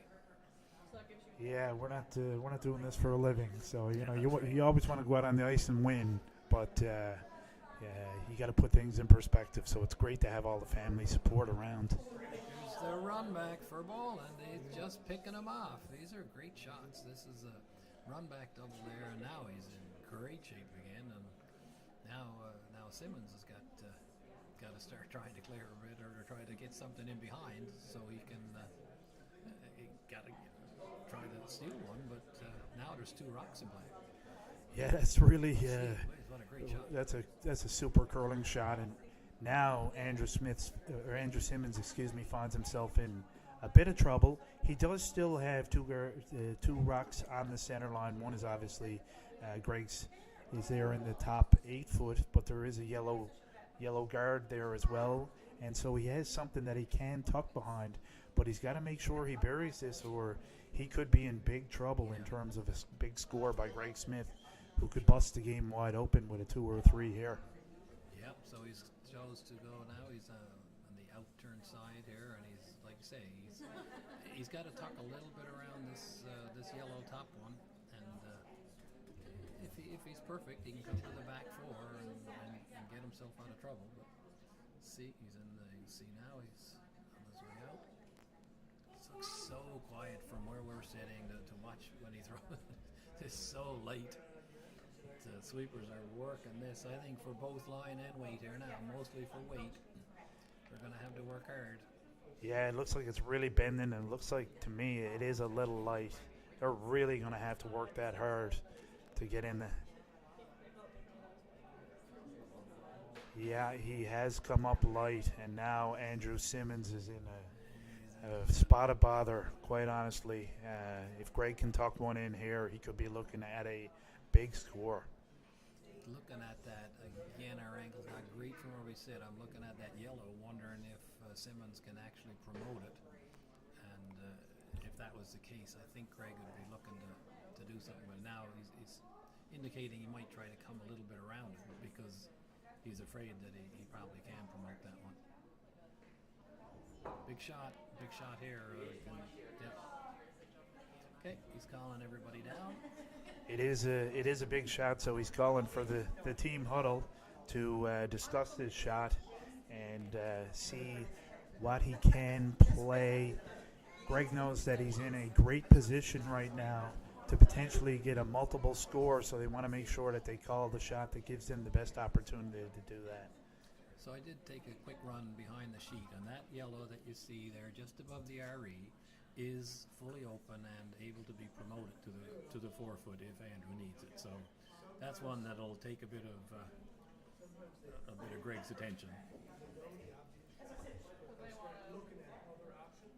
So we played Andrew Simmons earlier in the week, and you may or may not know Andrew's a wrestling fan. So always nice that I can come down here and chat with someone about WWE. But he did say the other night he and his wife celebrated their 11th wedding anniversary, and he left after our game to go down to Exile there in the Jag Hotel for supper. So anyhow, I guess a happy belated anniversary to Andrew and his wife from all of your friends at the St. John's Curling Club. Absolutely. So a lot of decisions, a lot of talk, but it would seem that what he wants to do here is try to get something in that either in around a little bit or chip the blue one that Boland is sitting next to there on the M. just chip that maybe and take away that lane, and they'll give Andrew a crack at that raise. But I think if where this ends, where Smith would want it, he'd want it to be open in case Andrew Simmons does make that promotion, and then he can use his own for a straight. Yeah. So, position of the rock, most important on this shot. I thought I saw Greg tap with his broom around the top 12 or top 8 as he was sliding up to come up and deliver his stone, and I don't know that he's trying to go around that blue or he's trying to go into that hole. Yeah, maybe leave it top 8 or top 12. He did. He tapped it, and then Bolin sort of said, if we just touch this first blue one, not the end of the world, because it might even chip that blue behind the yellow that Simmons would be promoting. So, real important here. He put a lot of handle on this, as if he's trying to keep it straighter. Calling him right off. He must have good line. I don't know. Weight looks like it's plenty. He is calling him off still, and looks like it's going to chip off that blue and just flop over. That's exactly what they wanted. And there it is. That takes the raise away. Now Simmons got some big problems. That's another perfect shot for Greg Smith. Absolutely.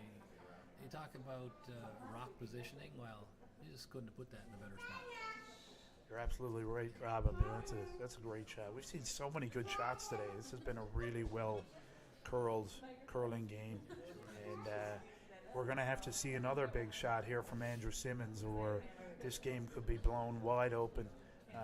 Andrew is facing 3 blue, and he's going to try and execute tap back his own rock there on top of the 12-foot. Yeah, I'm not even sure he can do that anymore, Sporty. I think Colin indicated that he's got to come around it.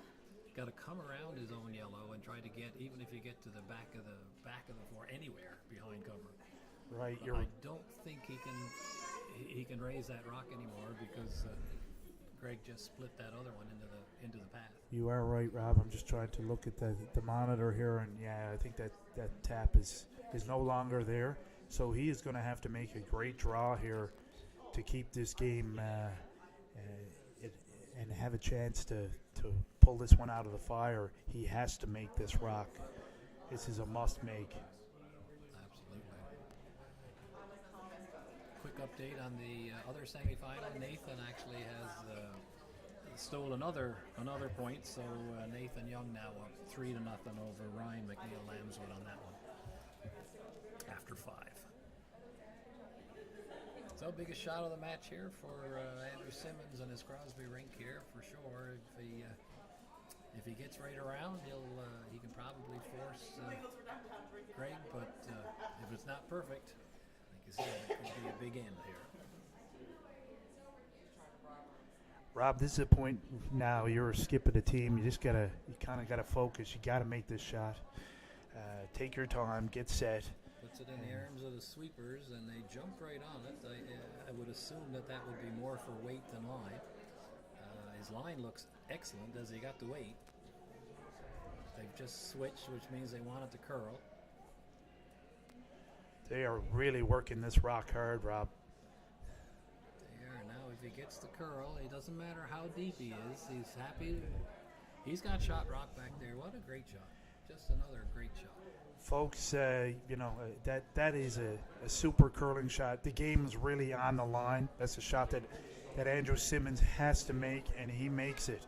And he's going to make Greg Smith work to get his score now. Just an absolute pistol by Andrew Simmons. That came around a rock that's halfway in the 12-foot, and he buried it, and he's still only on the tee line. Absolutely perfect judgment by the whole team. I mean, Colin was calling for the line, the front enders, Colin for the weight. Absolute team shot there, and right now a game saver. But we all know Mr. Smith, and he loves these. He does, and he obviously sees something here, and he's going to try, I think, to angle that onto the yellow, and he get that and get maybe a 3. Yeah. So this is what I mentioned when he threw his first one. He wanted to make sure that when he chipped that first one, that that this rock, so the one he threw, his number 7 rock, was in play and able to be promoted.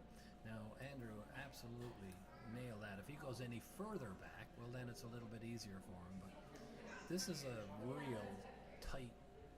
He's got to come by that guard really tight to make this. Sure, Rob, you had a great reputation of being able to throw the heat. Yeah. This is a rock you'd love to throw. Yeah. I played with you for 3 years. I saw you make a lot of these, and Greg Smith is hoping that he can pull this off and take a big lead in this game. So here it is. He's thrown a good hit weight. The sweepers are off it. They're close. Now he's calling for the straight side. So this has got to be really close. He's got to be close to the guard. Makes it perfect. Wow. Absolutely perfect. And when all the dust settles, He may have only gotten 2. I think that back rock, he lost that back rock, but still a great shot by Greg Smith to get the deuce and go up 6-3 after 5 ends in this men's semifinal of the 3rd annual Rick Rowsell Classic. just great eyes, great imagination. He sees the rock he wants to throw when he sees the angles, and great execution by both skips here. I mean, it looked like he could have gotten a 3 or 4, and then Andrew stymied that, but he still managed to pull off a really important deuce for him with last rock. Now he's up 3, like you say. Now you're starting to run out of ends, so we're going to see. For the poker players out there, you're going to see Andrew put all in. He's going to put all his chips in here now and start junking it up, and you'll see a lot of rocks in it. Yeah, you can't sit around now if you're using a poker analogy and wait for pocket aces. If you got 2-7, you're going all in. You got to play your 2-7 unsuited here now, and so let's see. Let's see how he starts. You know, Greg is going to start by wanting to come into the house, probably get top of the 4-foot right in front of the button, cover up that 4-foot. And you'll see Andrew put his corner guards up and hope they come into play. And I mentioned earlier that Zach Young has had a great game, and again he comes in, puts that rock in a perfect spot, control of the house on the top 8-foot, and we're going to see Andrew Simmons throw up the corner guard here now, and the old analogy, Andrew's going to throw the kitchen sink at him. I never understood that one. Like, who throws a kitchen sink? I don't get that one, but he is going to give him all he's got and get very aggressive here to try and manufacture. He needs a deuce at a minimum. Yeah, absolutely. He has to get the deuce. Yeah. And I guess the kitchen sink goes back, Sporty, to the olden days and the big old houses where everything ended up in the kitchen sink. All your dishes, everything you got was in the kitchen sink. So that's what you're going to see. I think Greg would be happy even if he slips in here. He's not too worried about heaven. He doesn't want rocks up front. Rocks up front now are Andrew Simmons' friend. I agree with you there, and I'm not totally adverse to this slipping into the house, even coming up and freezing your rock or just biting the top 12 is a good spot. You know Andrew's not coming up hitting anything yet, so.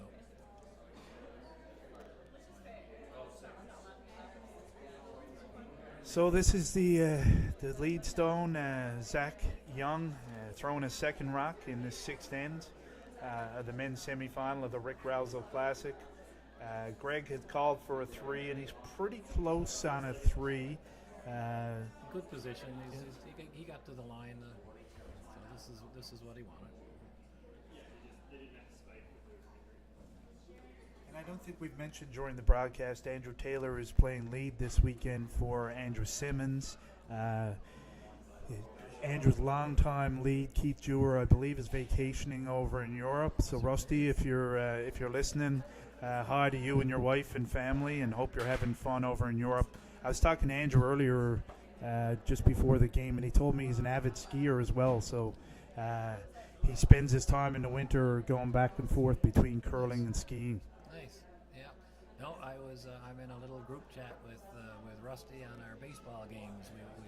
We watch the ball games together, and he's doing my second favorite sport right now. He's on the Norwegian Epic in a cruise in the Mediterranean. So him and Michelle enjoying life. I thought I saw a picture on Facebook of Michelle in Barcelona, if I'm not mistaken. That's where they're getting on their ship in Barcelona, doing some of the Greek Isles. Absolutely beautiful cruise. So, yeah, and I don't know that he's missing this very much right now this weekend. I think he's doing okay.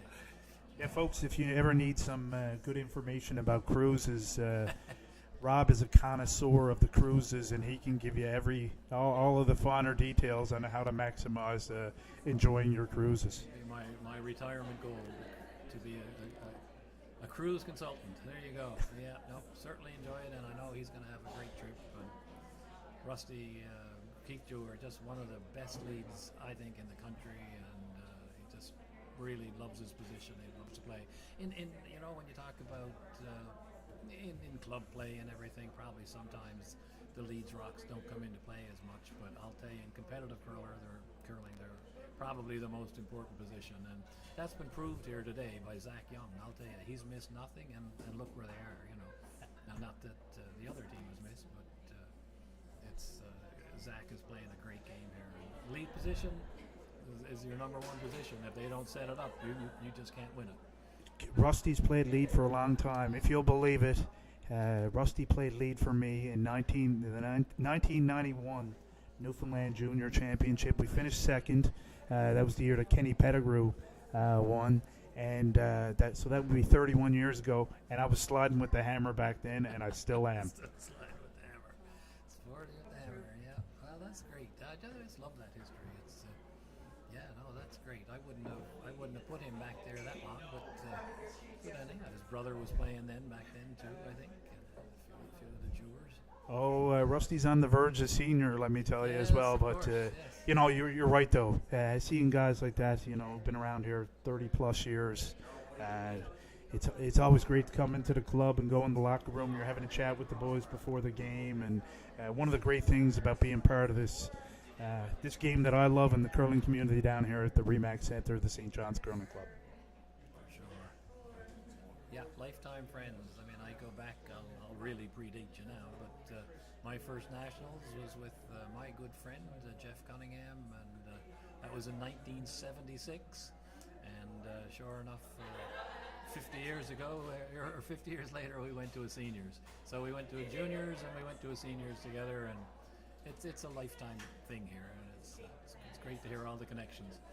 So you see there now that Simmons did get one around the corner like he wants. He's still got to deal with those two buried on the forefoot, but that's what he wanted, and he's forcing Greg now to go up and get rid of some of this granite up front. Yeah, the Simmons team has done what they are supposed to do. Andrew Taylor executed two great corner guards, and then a nice come around, by the Simmons second, Stevie Trickett. So a lot of movement there, as you see. Chris Ford threw a bit of heat to try to get rid of some rocks, and it really, by the time the dust settled, it was probably an advantage to Simmons there. As he's right now, classic deuce setup, but he'd like to see three, and I think that's why now he's going back to the guard, Sporty. Yeah, I would agree. It's the way it's set up here now. I think he's going to have to get another guard. It was a little unfortunate for Team Greg Smith that blue rock spilled to the back of the 12-foot, because rocks in the back of the house now for Andrew are his friend. There's jam possibilities. So a little bit of an unfortunate break on that peel that was thrown by Chris Ford.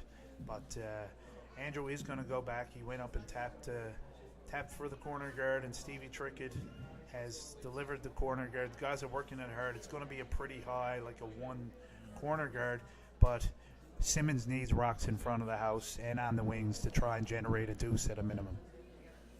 So what I'm seeing here is Greg Smith walks up and touches the rock. So like from our angle, we couldn't tell exactly if it was behind that yellow, but obviously it's not fully covered. So Smith is going to make a pass at this now and have Boland take it out. Probably at this point he might stay. It's above the tee line. He'd probably like to stay there. But it's not that he needs rocks in play right now. Right? So he gets by. Oh, he's sweeping to curl it, but unfortunately it doesn't get right over for him. So now he's chipped it behind the guard, and Simmons lies one. Yeah, unfortunate. Adam might have just got that a tad bit outside, and it ran a little on him. And he has chipped it to a spot in the back forefoot there, where now Andrew Simmons has some action and he's got it aside. What do you like here, Rob? That blue is in a good position for Greg Smith, but you also got the two corner guards, and you're down to your third rock, so I think you got to start utilizing those corner guards at some point. I think so too, Spray. Right now, I think if they were down 2, it may be a different call, but down 3 here, he's got to force the issue. If he gets one behind, Greg is going to stand up and make a play at the shot rock. So anything he puts here now will be in a good position, but he will want to be third shot after this. He will want Colin to be at least in the 8-foot and out counting that back one that you see over by Andrew's foot there now. Looks like it's got great line. Coming down over the hog there. The sweepers are just getting on it now, so looks like it'll be exactly where they wanted it. Make sure there now that he gets second, third shot, and he does, in a good position. That's a really nice curling shot by the third, Colin Thomas. Colin's a CPA by trade and works at Provincial Airlines as a account manager, I believe it is, or a finance and accounting manager. So great shot there by Colin Thomas. You got the numbers right on that one. The only problem is, Rob, that Andrew might want to think about going behind that other corner guard.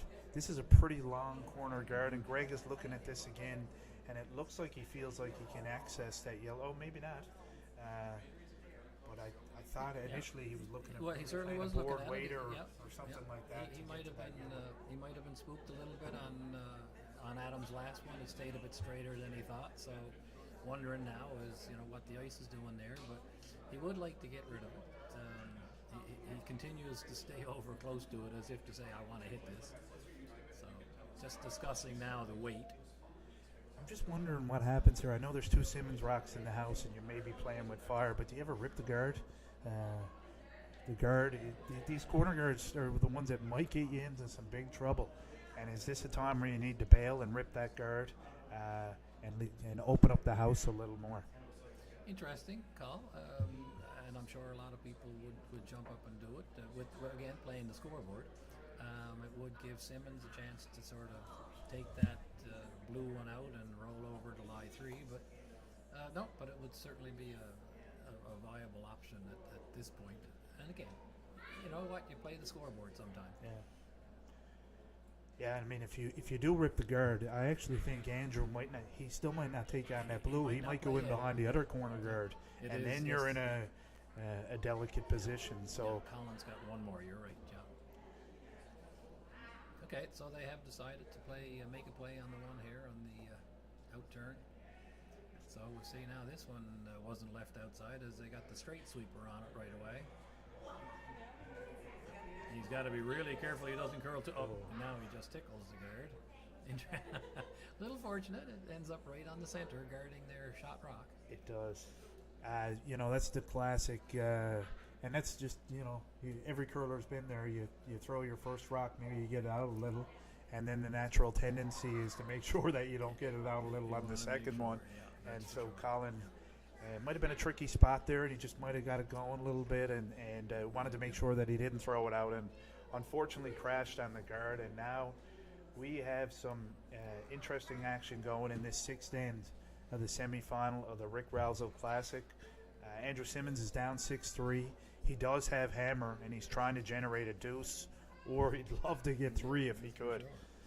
Yeah, so they're looking now because where Greg chipped it. I mean, it does cover up their guard, but it also covered up the Smith rock, which is it's line number 2 right now, and causing Simmons some problems in generating a 2 or a 3. So it's thinking time. This is where our game resembles chess very, very much so. You got to anticipate the next couple of shots before you throw this one. Totally agree. I have no idea how to play chess, but I do agree it is chess on ice, and they're really thinking about this one. By the way, as an update for our viewers, Over there on sheet 5, it is the other semifinal. It's Ryan McNeil Lambswood, Lammy as we affectionately call him, against Nathan Young. And he just made a hit, an open hit for 2, I believe. So after 6 ends, I believe the score on ice 5 is Nathan Young 3, Ryan McNeil Lambswood 2, and Nathan's going to take the hammer into the 7th end. Exactly right. Yep. So lots of discussion here. What are your thoughts, Morty? Tell me, you're still playing competitive ball here. Tell me what you're thinking. Yeah, I can't quite see how buried that blue is, but it is a pretty high guard. I think there's really 2 options from my view. One is you could freeze to that, I guess, maybe even. I saw him indicate that. That's the potential, and that's what it looks like they might be talking about. You could come down with a board weight and try to punch it through the hole to those 2 yellows and roll over by the corner. To me, they're the 2 options. I guess maybe there's a 3rd option. You could just draw behind the corner, but it's getting pretty late in the end, and that's in a bit of a dangerous spot, that blue rock. So I'm not adverse to the freeze, quite honestly. Okay, well, I did see, while you were looking down there, I did see Andrew get up and clean the path that he wants that blue rock to take. So it looks like Colin will be throwing like a hack weight, but it does look like he's going to try to make contact with that blue second shot there on the top 8. Well, and if he executes this shot, Simmons will be lying 3, and you're into the skips rock. So it's a good call. Really tight to the guard here. I don't know that he's going to get this around. That's not very good for him there. That's a tough miss. Now, again, he chips the guard over so that he's guarding his second stone. So right now you got 2 yellow rocks behind rocks, but that front guard is being nipped around there. Yeah, we've seen a couple of players have missed, kind of not quite executed the shots. There's a lot of great shots, but they've gotten a lucky break, yep. And that was an example of one. I think of the golfer who said, the professional golfer, the harder I work, the luckier I get. And these guys, they do practice a lot. They work hard at the game, and sometimes the luck and the rolls go your way. So this is still an interesting situation, Rob. Simmons is lying 1 and 3. Greg is lying the second shot, and this is going to be a big rock. I think he's looking at basically running that blue rock back into the yellow. He may leave a double then for Simmons to lie to, but he has to make this. He can't pick out his blue rock, or he may be facing a 3 spot. So similar to the last end, we know that Greg loves these not circus shot, but a nice straight back shot here, and he only sees 1 rock now. He sees that top blue, and he knows if he noses it, he's made the rock. So here it is. He's on his way out. Now we'll watch the sweepers. They jump on the straight side. Looks like it's going to be in good shape. Sweeping hard on it now. Oh, he has missed it. So it curled too much. It must have curled really quickly on him. And that was the danger of that shot, Rob. I think you probably had to play that, but now 3 is in play.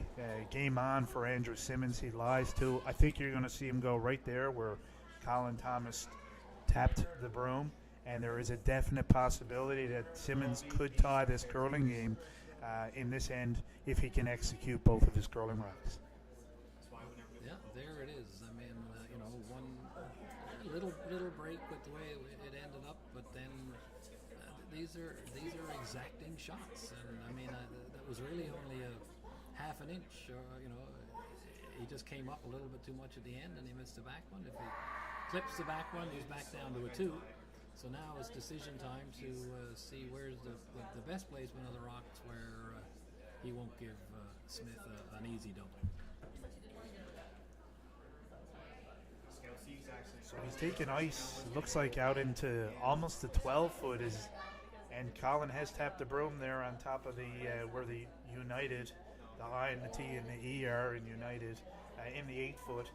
And I think if he puts it there, Greg is going to have no choice but to hit the open one. And if he can't get a roll, there is going to be a shot for 3 points here. Well thought out by Simmons here. He'll have to watch his placement. I think he does have to stay up on the top 8, because if he does come back a little too far, it may give Greg some type of an out double. But so rock placement really important here. Absolutely has to be full 8 to be third shot rock. And the line, he'd like to get a little corner around that corner if he can.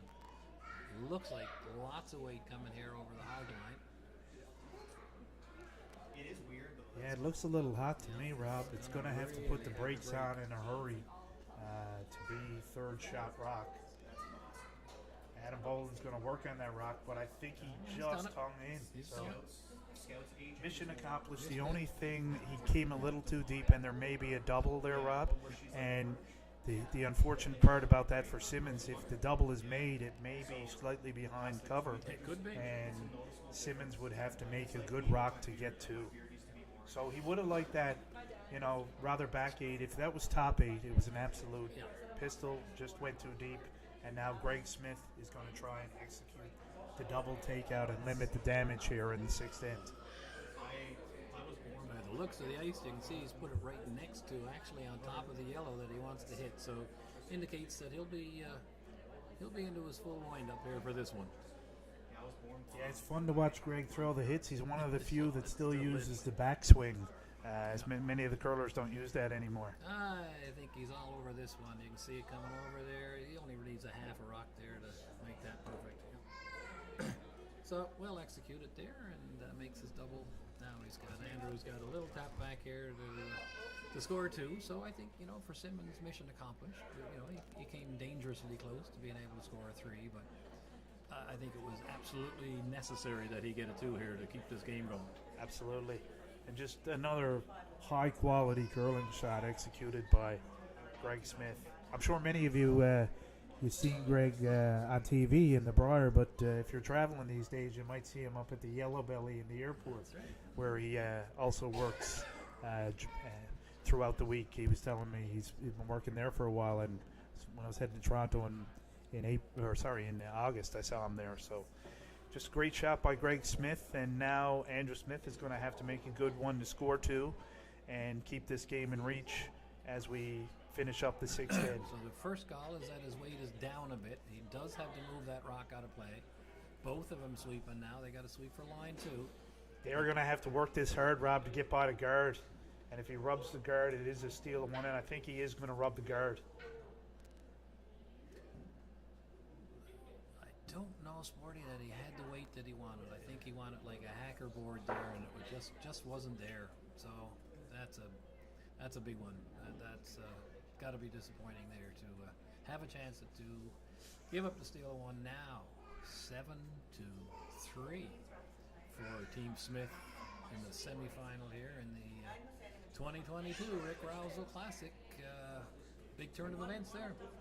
Yeah, Simmons really had him on the ropes when he went up to throw his first rock. That unfortunately his draw slid just a little too deep, and that gave Greg Smith the opportunity to make that double takeout, which he made. And then Andrew, he still had a chance for 2, but unfortunately couldn't execute the shot, and now he finds himself in a big hole, down 7-3 as we play the 7th end in this semifinal of the Rick Rowsell Classic.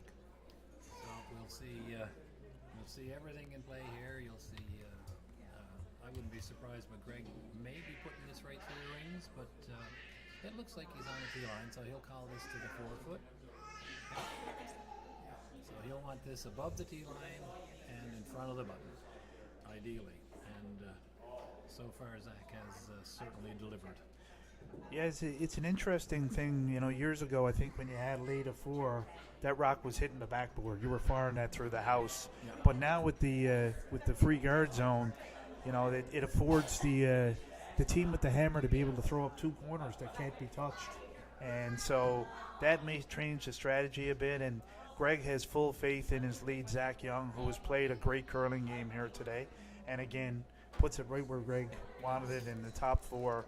And Andrew's going to ask his lead, Andrew Taylor, to go up there and throw a corner guard. A1 position for Zach, for sure. Now we're going to see some guards, and we'll see if Andrew can generate some offense here. But again, too bad he had to go in the last one, and I'll be surprised if Greg lets that many rocks be in play this time. I think you'll see many more hits. I would agree. It's not a disaster for Greg if he gives up a deuce. Not at all. He'll No. be up by 2 coming home with the hammer. He does not want to give up 3. That is the absolute no, or the absolute thing you can't do at this particular juncture of the game. You cannot give up a 3 spot. So you're right. He's going to play this pretty clean, and he will be in a good position then as he comes home in the 8th end to make his way to the final of this Rick Rowsell Classic. So it looks like he's playing some type of a chip shot here, and looks like he might be trying to put this yellow one back to the back of the rings or the back of the house. He's not allowed to take it out, as we said, the 5-rock rule. But if he chips it towards the house somewhere and then rolls out of play himself, touches it, moves it in. I think that's pretty much what he called there. He puts it in play, but the main thing is there's nothing up front. That's a fantastic shot by lead Zach Young. I mean, he chips that in the house. The play is in the house now. That's one less guard that they're going to have to worry about for the end. That's just a fantastic curling shot. 2 good shots. So now you'll see Andrew come to this side, or the other side, and sort of half guard his and have one rock in play. But that's exactly what Greg wanted. And even though he's down 7-3, Andrew Simmons, there's no quit in Simmons. I've known him for a long time. In addition to being a 2019 Tanker champion, he did win the Everest Curling Championships in 2015 and 2017. And some of you might not know, but he and his team went on to win the National Curling Championships in 2015 at the Hunt Golf Club and Curling Club, where I just had the pleasure in November of being up there with Mark Noseworthy and team for that national. So Andrew's not going to go down without a fight, and he's going to do everything that he can to manufacture. He'd love to get 3 if he could. Absolutely, he's got to try it. You'll see a couple of, you'll see him take some chances here this end if he gets a chance to. And but you'll see rocks in play from his side.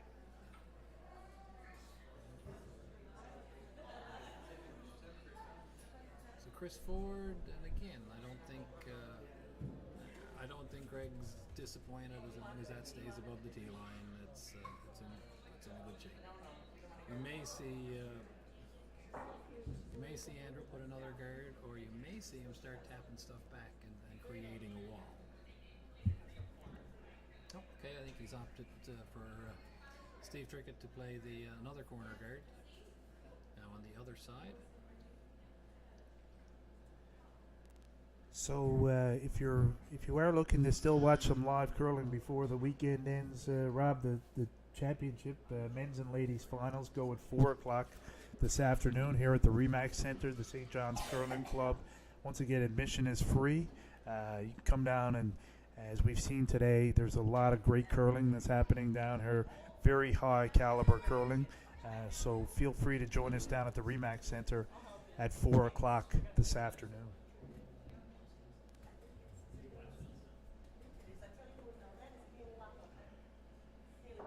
So now Team Greg Smith is going to, they're able to hit the rocks at the free guard zone is over.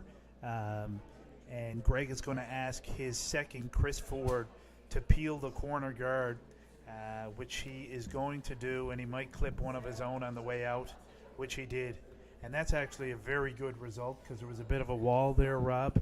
A wall of 2 blue rocks that Andrew could have frozen to.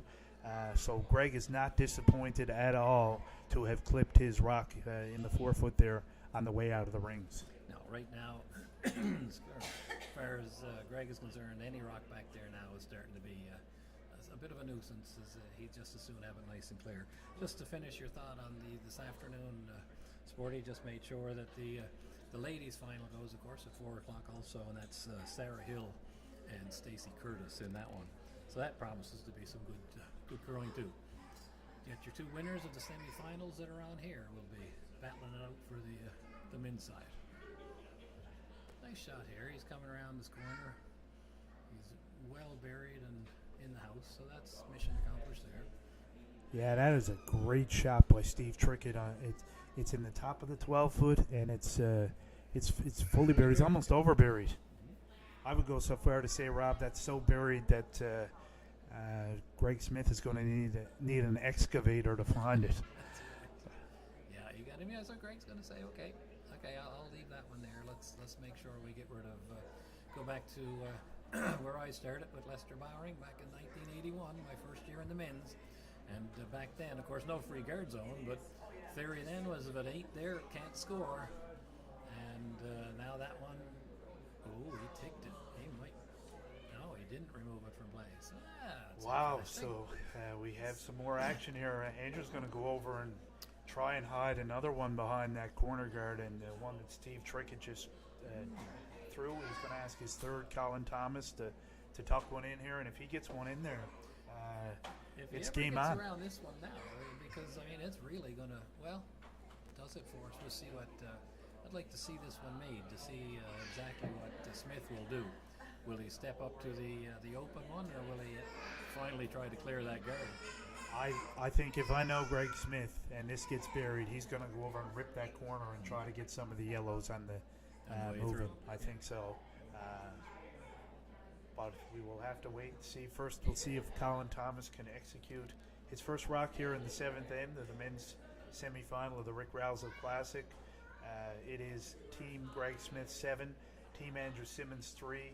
Andrew is doing everything he can now to try and put a 3 on the board in this seventh end. Fairly tight line here, Sporty, but it looks like it's going to get by really tight. What a great shot here for Colin, man. He's getting around that, and then he's going to be totally buried behind that one. So now you've got 3 yellow rocks in play. And now, as you said, Sporty, Greg is standing up and going, hit this on the nose and try to get anything you can going by. What a fantastic shot by really Colin Thomas. I mean, and it's such a, it's a team shot, like you said. The guys are communicating the weight. Simmons is there watching the line. I mean, that just papered the top yellow. Great shot.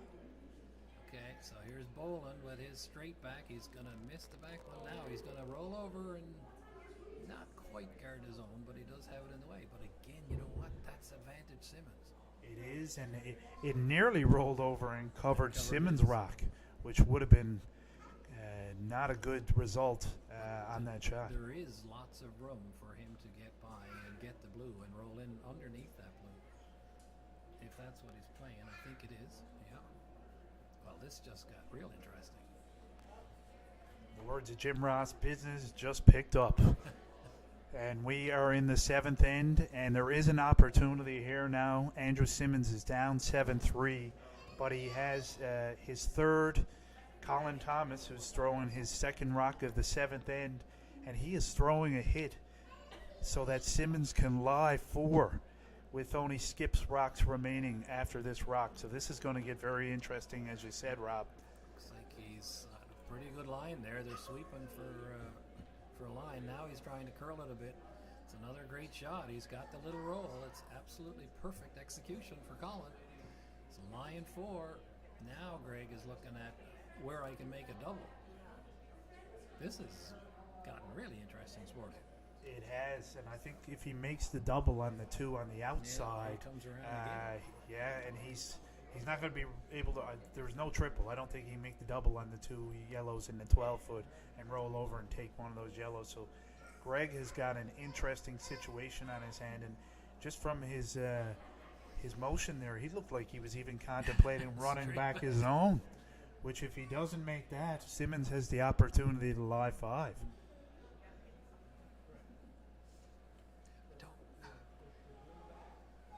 I'm not sure what that ice is. I'm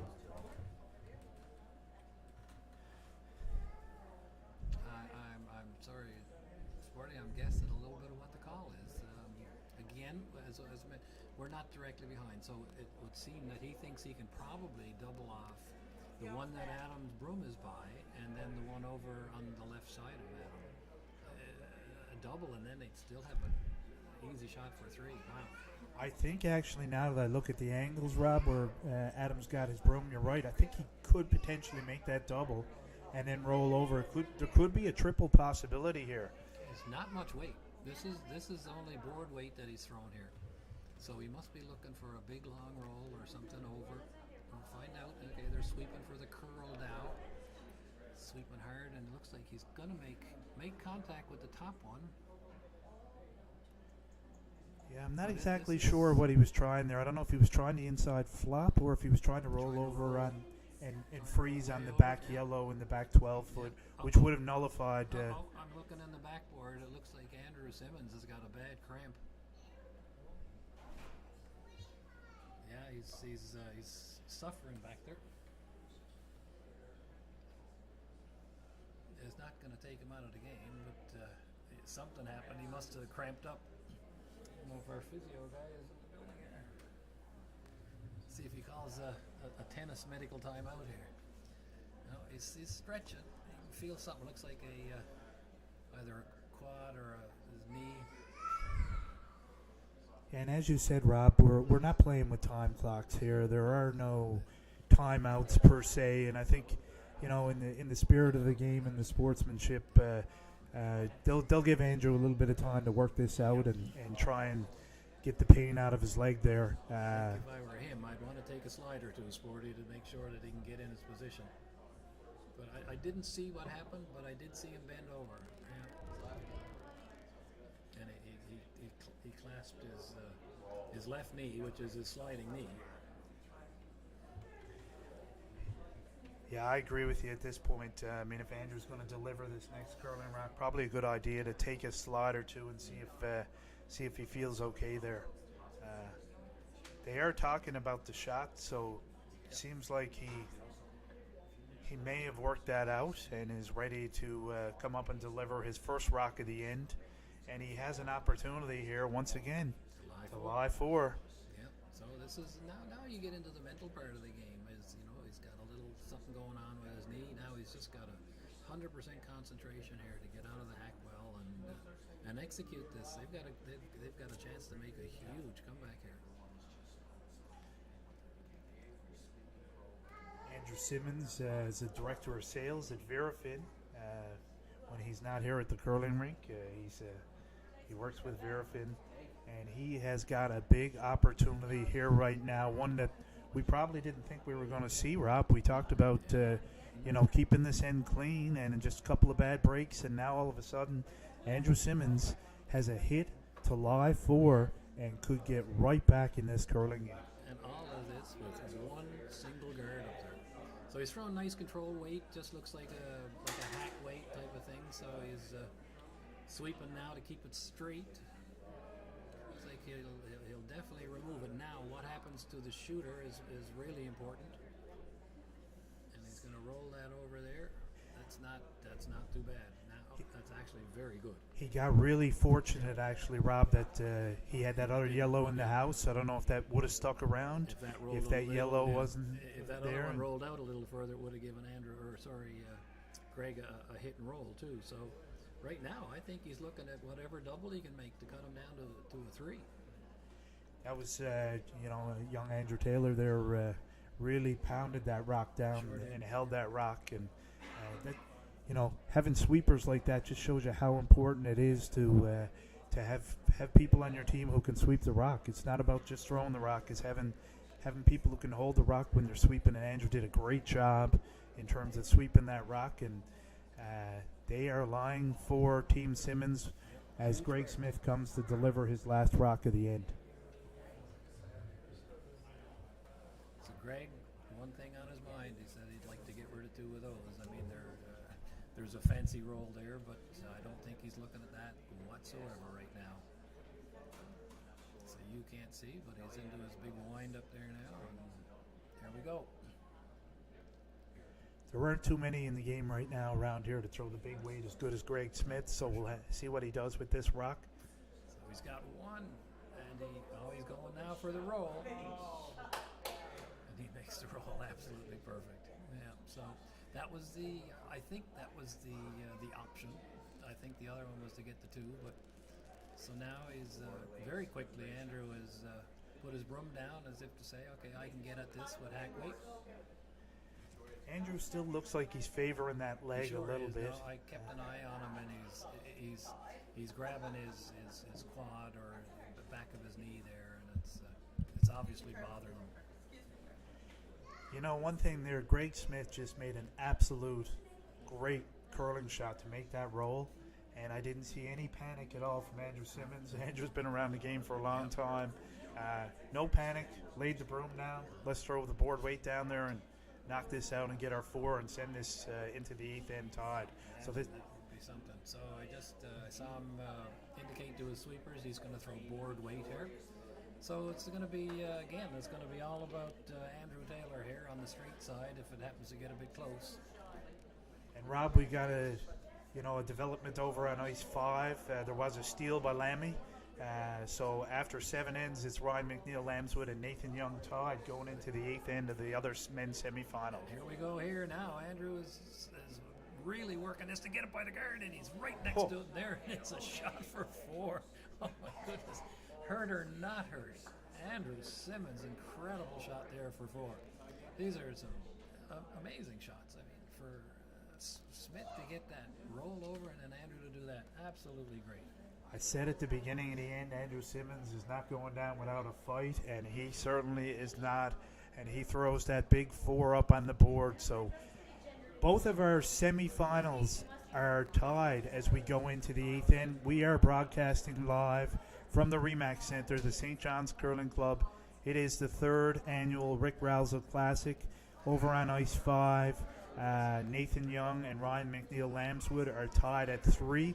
And then a huge development here in our feature game on ice 3.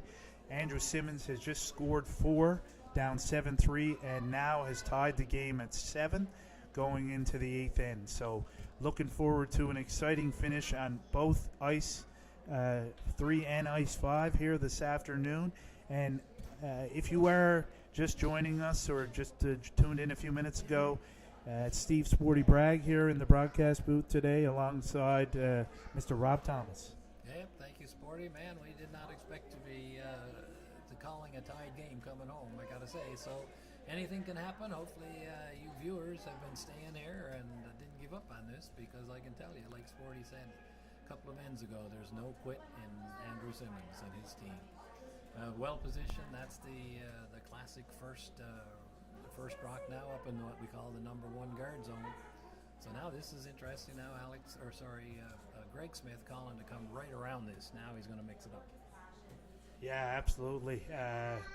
He is, probably reeling a bit after giving up that 4, but Greg's got a lot of experience and he's played in 3 of the last 5 Tankard finals. So he's just going to refocus and get reset, and he just has to score 1 here, and he's off to the final.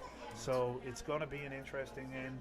By the way, folks, it is curler Rob Thomas, who represented at multiple Briars, not Matchbox 20 Rob Thomas. Although, Rob, I know that you can belt out a few tunes with the Anchorman Quartet, is it? Or what? Anchorman Chorus? Yeah, Anchorman Chorus. There you go. No, that's for sure. No, and I love my name now, because you try to Google me, you're going to have to go down a long way before you find this one. 'Cause Rob Thomas, the musician, certainly takes the cake, and I still look forward to someday opening my mailbox and getting a check made out to Rob Thomas for his royalties, and I'll sign it.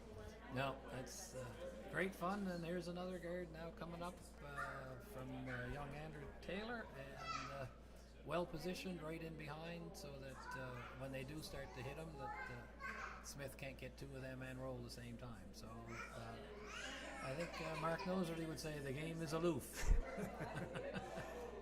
Mission accomplished, as you said, by Andrew Taylor. He has a lead. You're in the 8th end.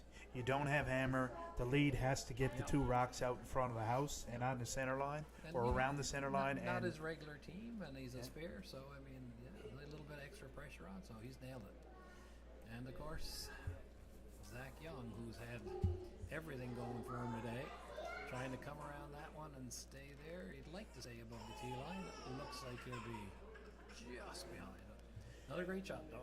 Absolutely, and you mentioned, young Andrew Taylor. He's skipped a bit and skipped in junior. I think he had told me a couple of runner-ups in the junior provincials, but also represented Newfoundland at the Canada Winter Games, I believe. So Andrew's a great curler in his own right, and he, as I said, he got the job done. and we're in for an exciting eighth end as Steve Trickett of Team Simmons throws his first rock of this eighth end. I think Andrew has called for him to come down and maybe play a freeze on that rock in the 4 foot, even little right tap. On the 4 foot. And you talk about he might have been a skip, but this Andrew Taylor, he can sweep. Although it looks like they've lost his, I don't know that he had quite enough weight there to get through. But 3 rocks up front, not the end of the world, but he would have loved to come down and just frozen onto that one on the button and put some real pressure on it.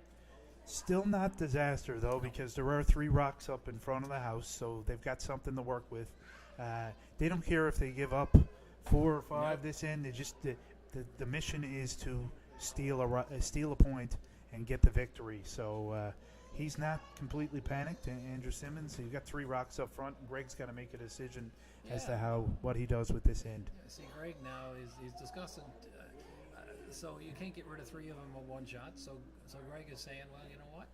I'll come down and I'll lie 2 on you right in behind the cover. Now they're talking about it again. He's talking about different peels that they can do. And now he's decided to peel that one that he's right in front of or behind and just get rid of something on that side. Because he's got the other one on the 12 foot, Andrew can't get around to make the freeze on the one on the back. So that's why he's chosen to go this angle. But he's left another one up front. There's a lot of traffic up in front of the house, and Andrew Simmons is very happy about that. He's okay with that. As we said, he just needs 1 point to steal to win this game. You know, Rob, you mentioned skips that sweep, and Andrew Taylor really showing some great sweeping ability there.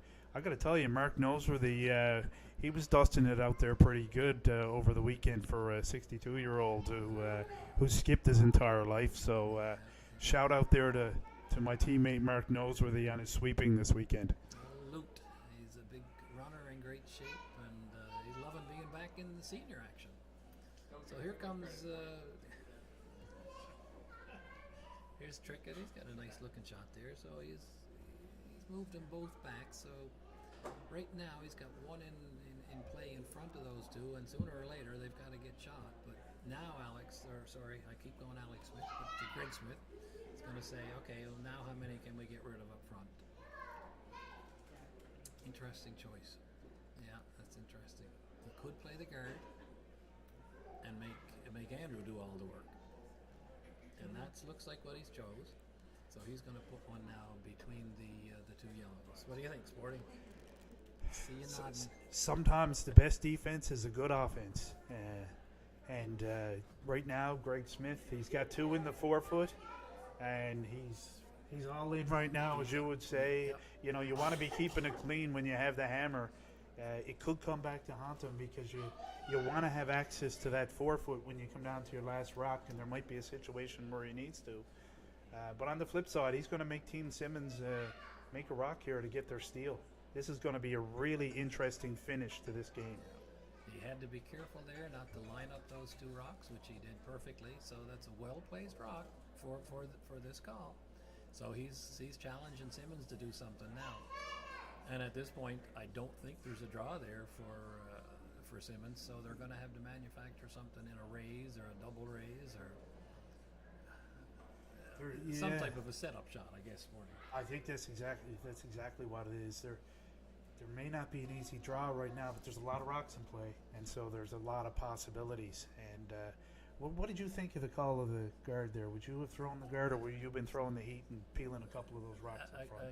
Again, at this point, for me, I'm playing that guard, but just because I think there's too many up front to get rid of, and I didn't mind the call. I know a lot of people probably would disagree, and they should peel something, but there's a lot of rocks up front, so I didn't mind that call at all.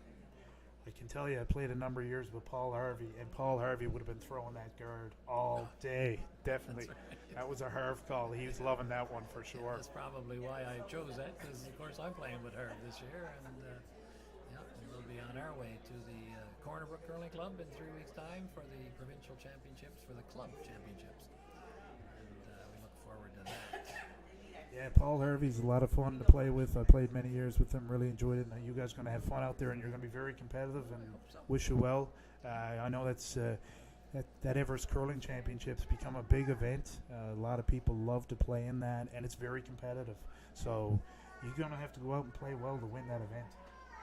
absolutely, we know that, and that's why we played last week's field, and that's why, of course, Feltham and his team came into this week's, and Dave Thomas also, who will be playing in that from the Port Bass Club. So it's a great spiel. All the curling clubs get to put in a team if they want. So we'll have Port Bass and Gander and Cornerbrook, Stephenville, St. John's, and Gander. Yeah. So yeah, a lot of the spots are claimed here. So okay, so let's take a look here. It looks like Simmons has decided to the yellow rock that's up high there. He's going to try to drive that through. There may or may not be a hole there, but he'd like to take one of those blues on the way by. So you'll see some heat here from Colin. If he hits it absolutely perfect, he could run it into the blue, into the yellow. That could be what they're looking at, I think. I feel a little confused here. We're in the eighth end. Greg has hammer. He's throwing guards. Simmons doesn't have hammer, and he's throwing the heat and peels. So it seems to be backwards, doesn't it? It's interesting how this end is unfolding. This should be really close to a double raise. Ding, ding, ding, ding. And there's that extra rock right there. That's a good shot. It's ideal.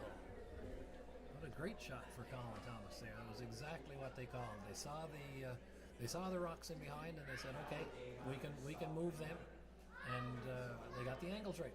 Yeah, angles. A great result. Your rock ends up still in the top of the 4 foot, just biting the top button. You got almost a wall of blue behind it there.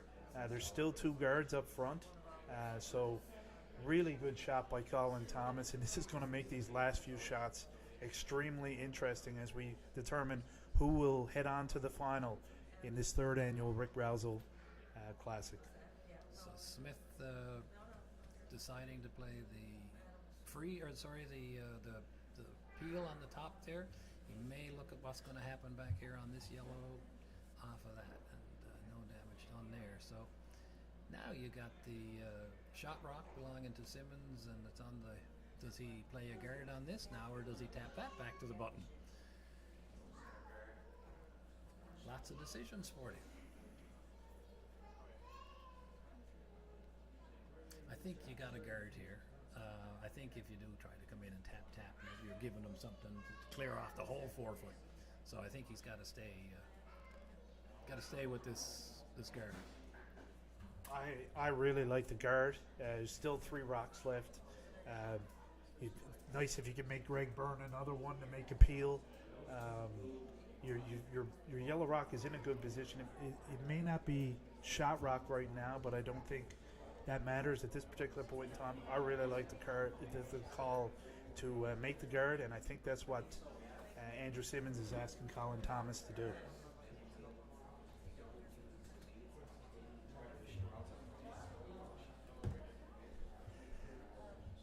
So we are in the 8th end of this men's semifinal. It is Team Smith and Team Simmons tied 7-7 as we play the 8th end. Team Greg Smith does have the hammer, and we are almost down to the skips rocks, last rocks for the 3rd in this end. And here's Colin Thomas, who is the 3rd for Andrew Simmons, and he has been asked to throw up a center guard, which I expect Greg Smith is going to run out and peel right away.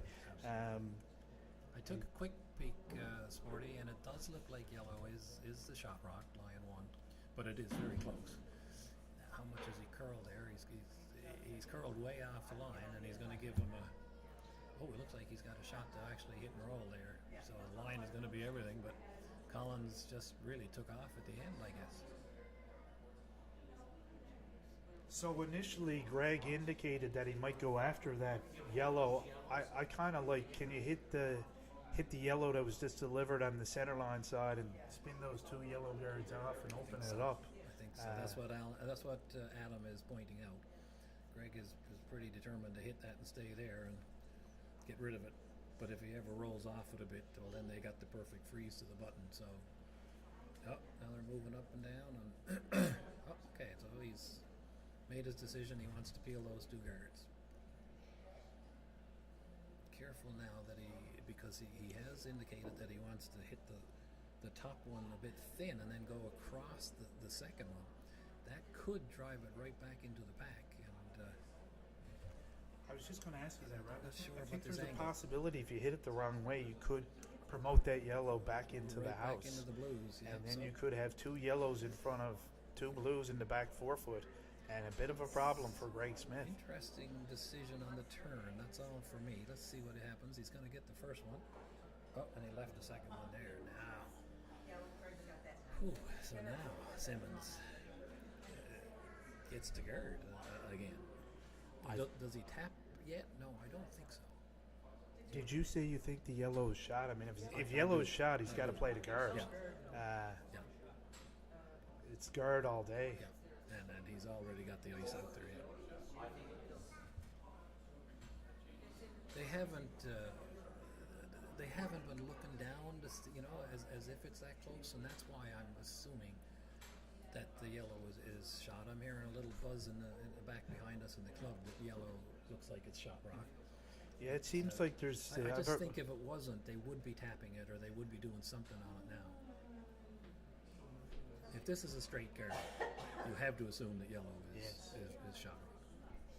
Or maybe he wants to fire one more up and he's going to leave it to his last rock to try and promote it. I don't know. But I tend to side with you there. It's not like they've been looking at it very closely. No. And he immediately went to the guard. draw, or sorry, the guard call. So one would assume that yellow is the shot rock. It's pretty exciting here down at the Remax Center this afternoon. Both games are men's semifinals are in late in the eighth end. Both are tied, and we're going to determine in the next few minutes who will be in this afternoon's final at 4 o'clock. Again, the men's and women's finals go at 4 o'clock today here at the Remax Center. Okay, Simmons now on his way down. Looks like he's got the perfect weight. Just judging it now for line. You see Trickett sweeping it, trying to push it over a little bit, get it right over to that line. They're both sweepers on it now. They should get that to the line perfect. And that's well covered. So now you're going to get Greg go up and try to spin everything off if he can. I don't think he can put the blue one back into the pack. He's got to be careful here that he just doesn't get it in the crotch and just stay right there and be a double guard. So it's interesting times. You're right, Rob. They're actually debating this. Initially, Greg looked like he wanted to run the yellow back on the yellow, and now he's looking at running his own blue back into the yellow to take that off the forefoot. Well, he's determined. He put his broom down and he's made up his mind. And like you say, it's a Skip's decision, and this is his shot. While we're watching him go down, you've got on the other semifinal, you've got down to the last shot for McNeil Lambswood, and he's got one shot to try to get shot rock. He's trying to promote his blue. Oh, he sneaks by it. So right now he's going back. I think he's going to have shots. Sorry about this. We're just trying to watch two games at the same time here. But yeah, it does look like he has shots. So now Nathan Young has a draw to the 8-foot. He's probably got to get a piece of the 4, I think, Rob. Piece of the 4 for the win. Yep. Okay. Okay. Here we go with Smith's shot. He's trying to straight back on the blue. They're trying to curl it. The sweeping to curl looks like it's gonna miss it on this side. It just misses the back one. Now you're gonna have a heap of yellow guards. I don't even know if he needs to come in there now, Sporty. Yeah. I don't know. Oh, yeah. I don't. The challenge you've got, I guess if he throws the guard, you're going to see, if Simmons throws a guard, you're going to probably see Greg run a yellow back. But he's running one of Simmons' rocks, not his own, so he's going to have to make it, and there are a lot of jam possibilities. So if you're Andrew Simmons, a half an hour ago, you were down 7-3, you could throw up the guard there and make Greg Smith make a great shot to win the game. They are talking about coming into the 4-foot and freezing right almost in that pocket. Depending on how much Smith can see on the outturn side, I don't know if you have to do this. The last thing you'd want is end up on the United just on the D and end up giving them a double or something. I mean, because they've indicated also that another shot is a guard, I'm still thinking they have to be shot rock. But I'm not sure why they want to get in there quite that deep. If they choke off that draw, I don't know what Smith is going to have. I guess throw big weight at the one that's in the top of the floor and peel it. Yeah, my fear is if you come in there and you ever set up some kind of easy double or something that Greg, you just bailed him out. Like I said, you were down 7-3. Yeah. You've got him chasing. You got him on the ropes. Throw up the guard if you are in fact shot rock, and make him make a pistol to win the game. And over on ice 5, Rob, as you indicated, Nathan Young is throwing his last rock. He's got a ton of weight.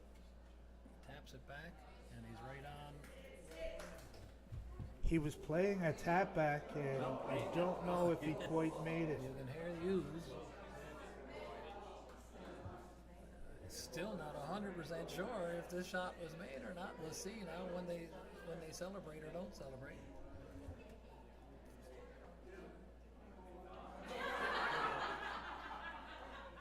Sorry, we're trying to watch 2 games.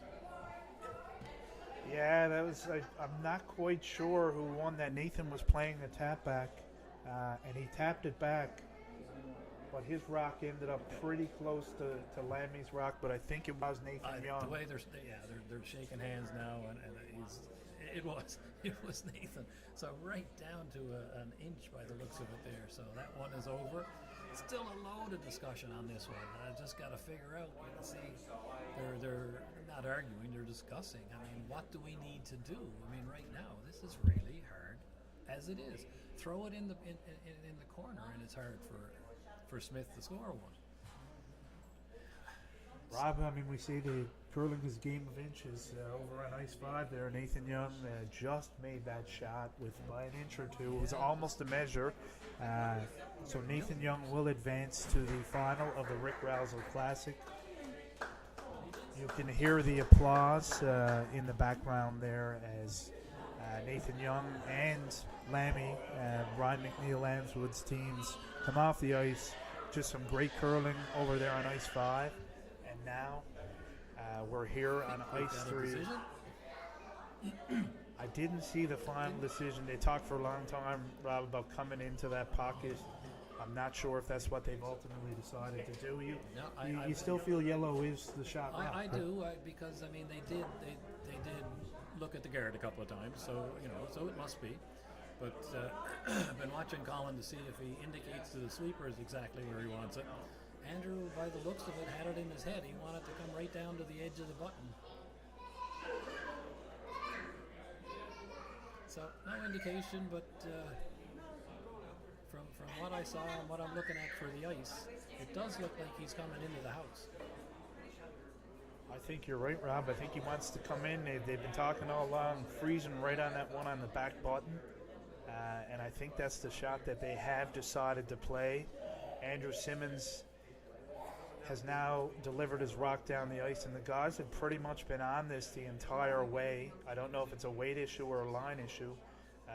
The weight looks pretty good from where I stand. But I think right now he's got to get a corner. They are really working this rock hard. He's going to chip on his own yellow. That's a good spot. It is a very good spot. That's a great shot. That's a big sweep by the guys. It was. Now he can't really put that one past it, can he? I watched Andrew as he came down the ice. He's limping pretty bad there now, so he's going to have some physio if Greg can't make this shot. I don't know what he's got here. What a great shot by Simmons. I mean, it was, they really looked at it hard, and they saw exactly where they wanted to put it, and they put it there. I wonder, Rob, the rock on the center line, if you sent that back and hit the outside of the yellow on the left-hand side of the button there, if you get those two yellows moving, it's awful thin. Awful thin. Yeah, it may be all he's got, Sporty. This is... Simmons has made it as hard as possible for Smith to win this game. What an incredible comeback if he does complete it. Well, this is a great example, Rob. If you never quit when you're out there, and if you keep battling, there's if Simmons was down 4 going into the seventh inning. I mean, most of the time, 95% of the time, maybe even more, at this level, if you're down 7-3 after 6 innings, you're not winning the game. So credit to Andrew Simmons and his team. And absolutely, 2 absolutely perfect come-arounds by Colin when he came around that corner guard and set that up in the 7th end for the 4. 1 half a miss by Smith, and then all of a sudden Simmons had the 4. So certainly made it very exciting for us, for the viewers, for anybody that's we're watching the last game out here now of the semifinals. We know that Nathan Young has gone through to the final, and this shot here will decide who he's playing. It's one of the more unusual 8th ends I've seen, and I go back to a couple of rocks ago, and Greg has hammer, and he is throwing the guard, and then Andrew Simmons does not have hammer and gets up and throws a peel with a ton of rocks in play. It's been a really interesting end of curling for sure. This has got to. It's just all about angles, and I don't know what angles are there for Greg right now. I'm struggling to see a shot that he could make to win this game. So now he's looking at double angles, but that's a lot of work. And the other thing, Sporty, is that everything up front is yellow. Yeah. It's not even his own. So whatever he does, he's got to hit one of those yellows into the other 2 yellows and spill them all. That might be his only shot is off that side one. I think you have to spin that rock that he just had his broom on out to the right-hand side. So I think you got to hit the one that's in the 4-foot at around the 11 o'clock position. Right. I think you got to hit that on the outside, squirt the other one in the 1 o'clock position there to the right, and you get some action. So I just don't know which rock you promote in there to. The one that they're looking at now, Sporty, I think that's a double raise. He has to knock the top one onto the other, but the one that's behind it is the only one right now that has the right angle. So it seems to be a double angle. He's looking. You see Greg looking at it now. So you get that nearly on the nose, and it drives the second one back in. That's the only thing he's got, and this is a 5 to 7% shot at best at any time. Running one rock in is one thing, and all these guys are so good at it. Running that second one and getting those angles right, that's a whole nother kettle of fish. So this is a big shot, all about the angles. Also, Swarty's going to need enough weight to move 4 rocks. Right. I mean, he's playing a double run, and then needs to make a double in the house with none of his own rocks. Not where you want to be. It's a tough. It's a really tough shot to make. Task. And this will be So here it is, last shot. It's got to almost looking at just on the nose on that first one. Oh, it looks like he's curled already. Really tight right out of his hand. So, comeback complete. Andrew Simmons with a massive comeback. Stick-to-itiveness beats Smith in the second semifinal. Sporty, what a game! It's a great game, Robin. Really, really good curling. Some spectacular shot making. Really exciting finish when we thought the game might be out of reach after the 6th end. So happy to be along here with you this afternoon to call the game, and look forward to what I think is going to be a great final between Team Andrew Simmons and Team Nathan Young. Excellent, Sporty. What a great time this afternoon. So as you mentioned, you got Simmons and Young in the men's final.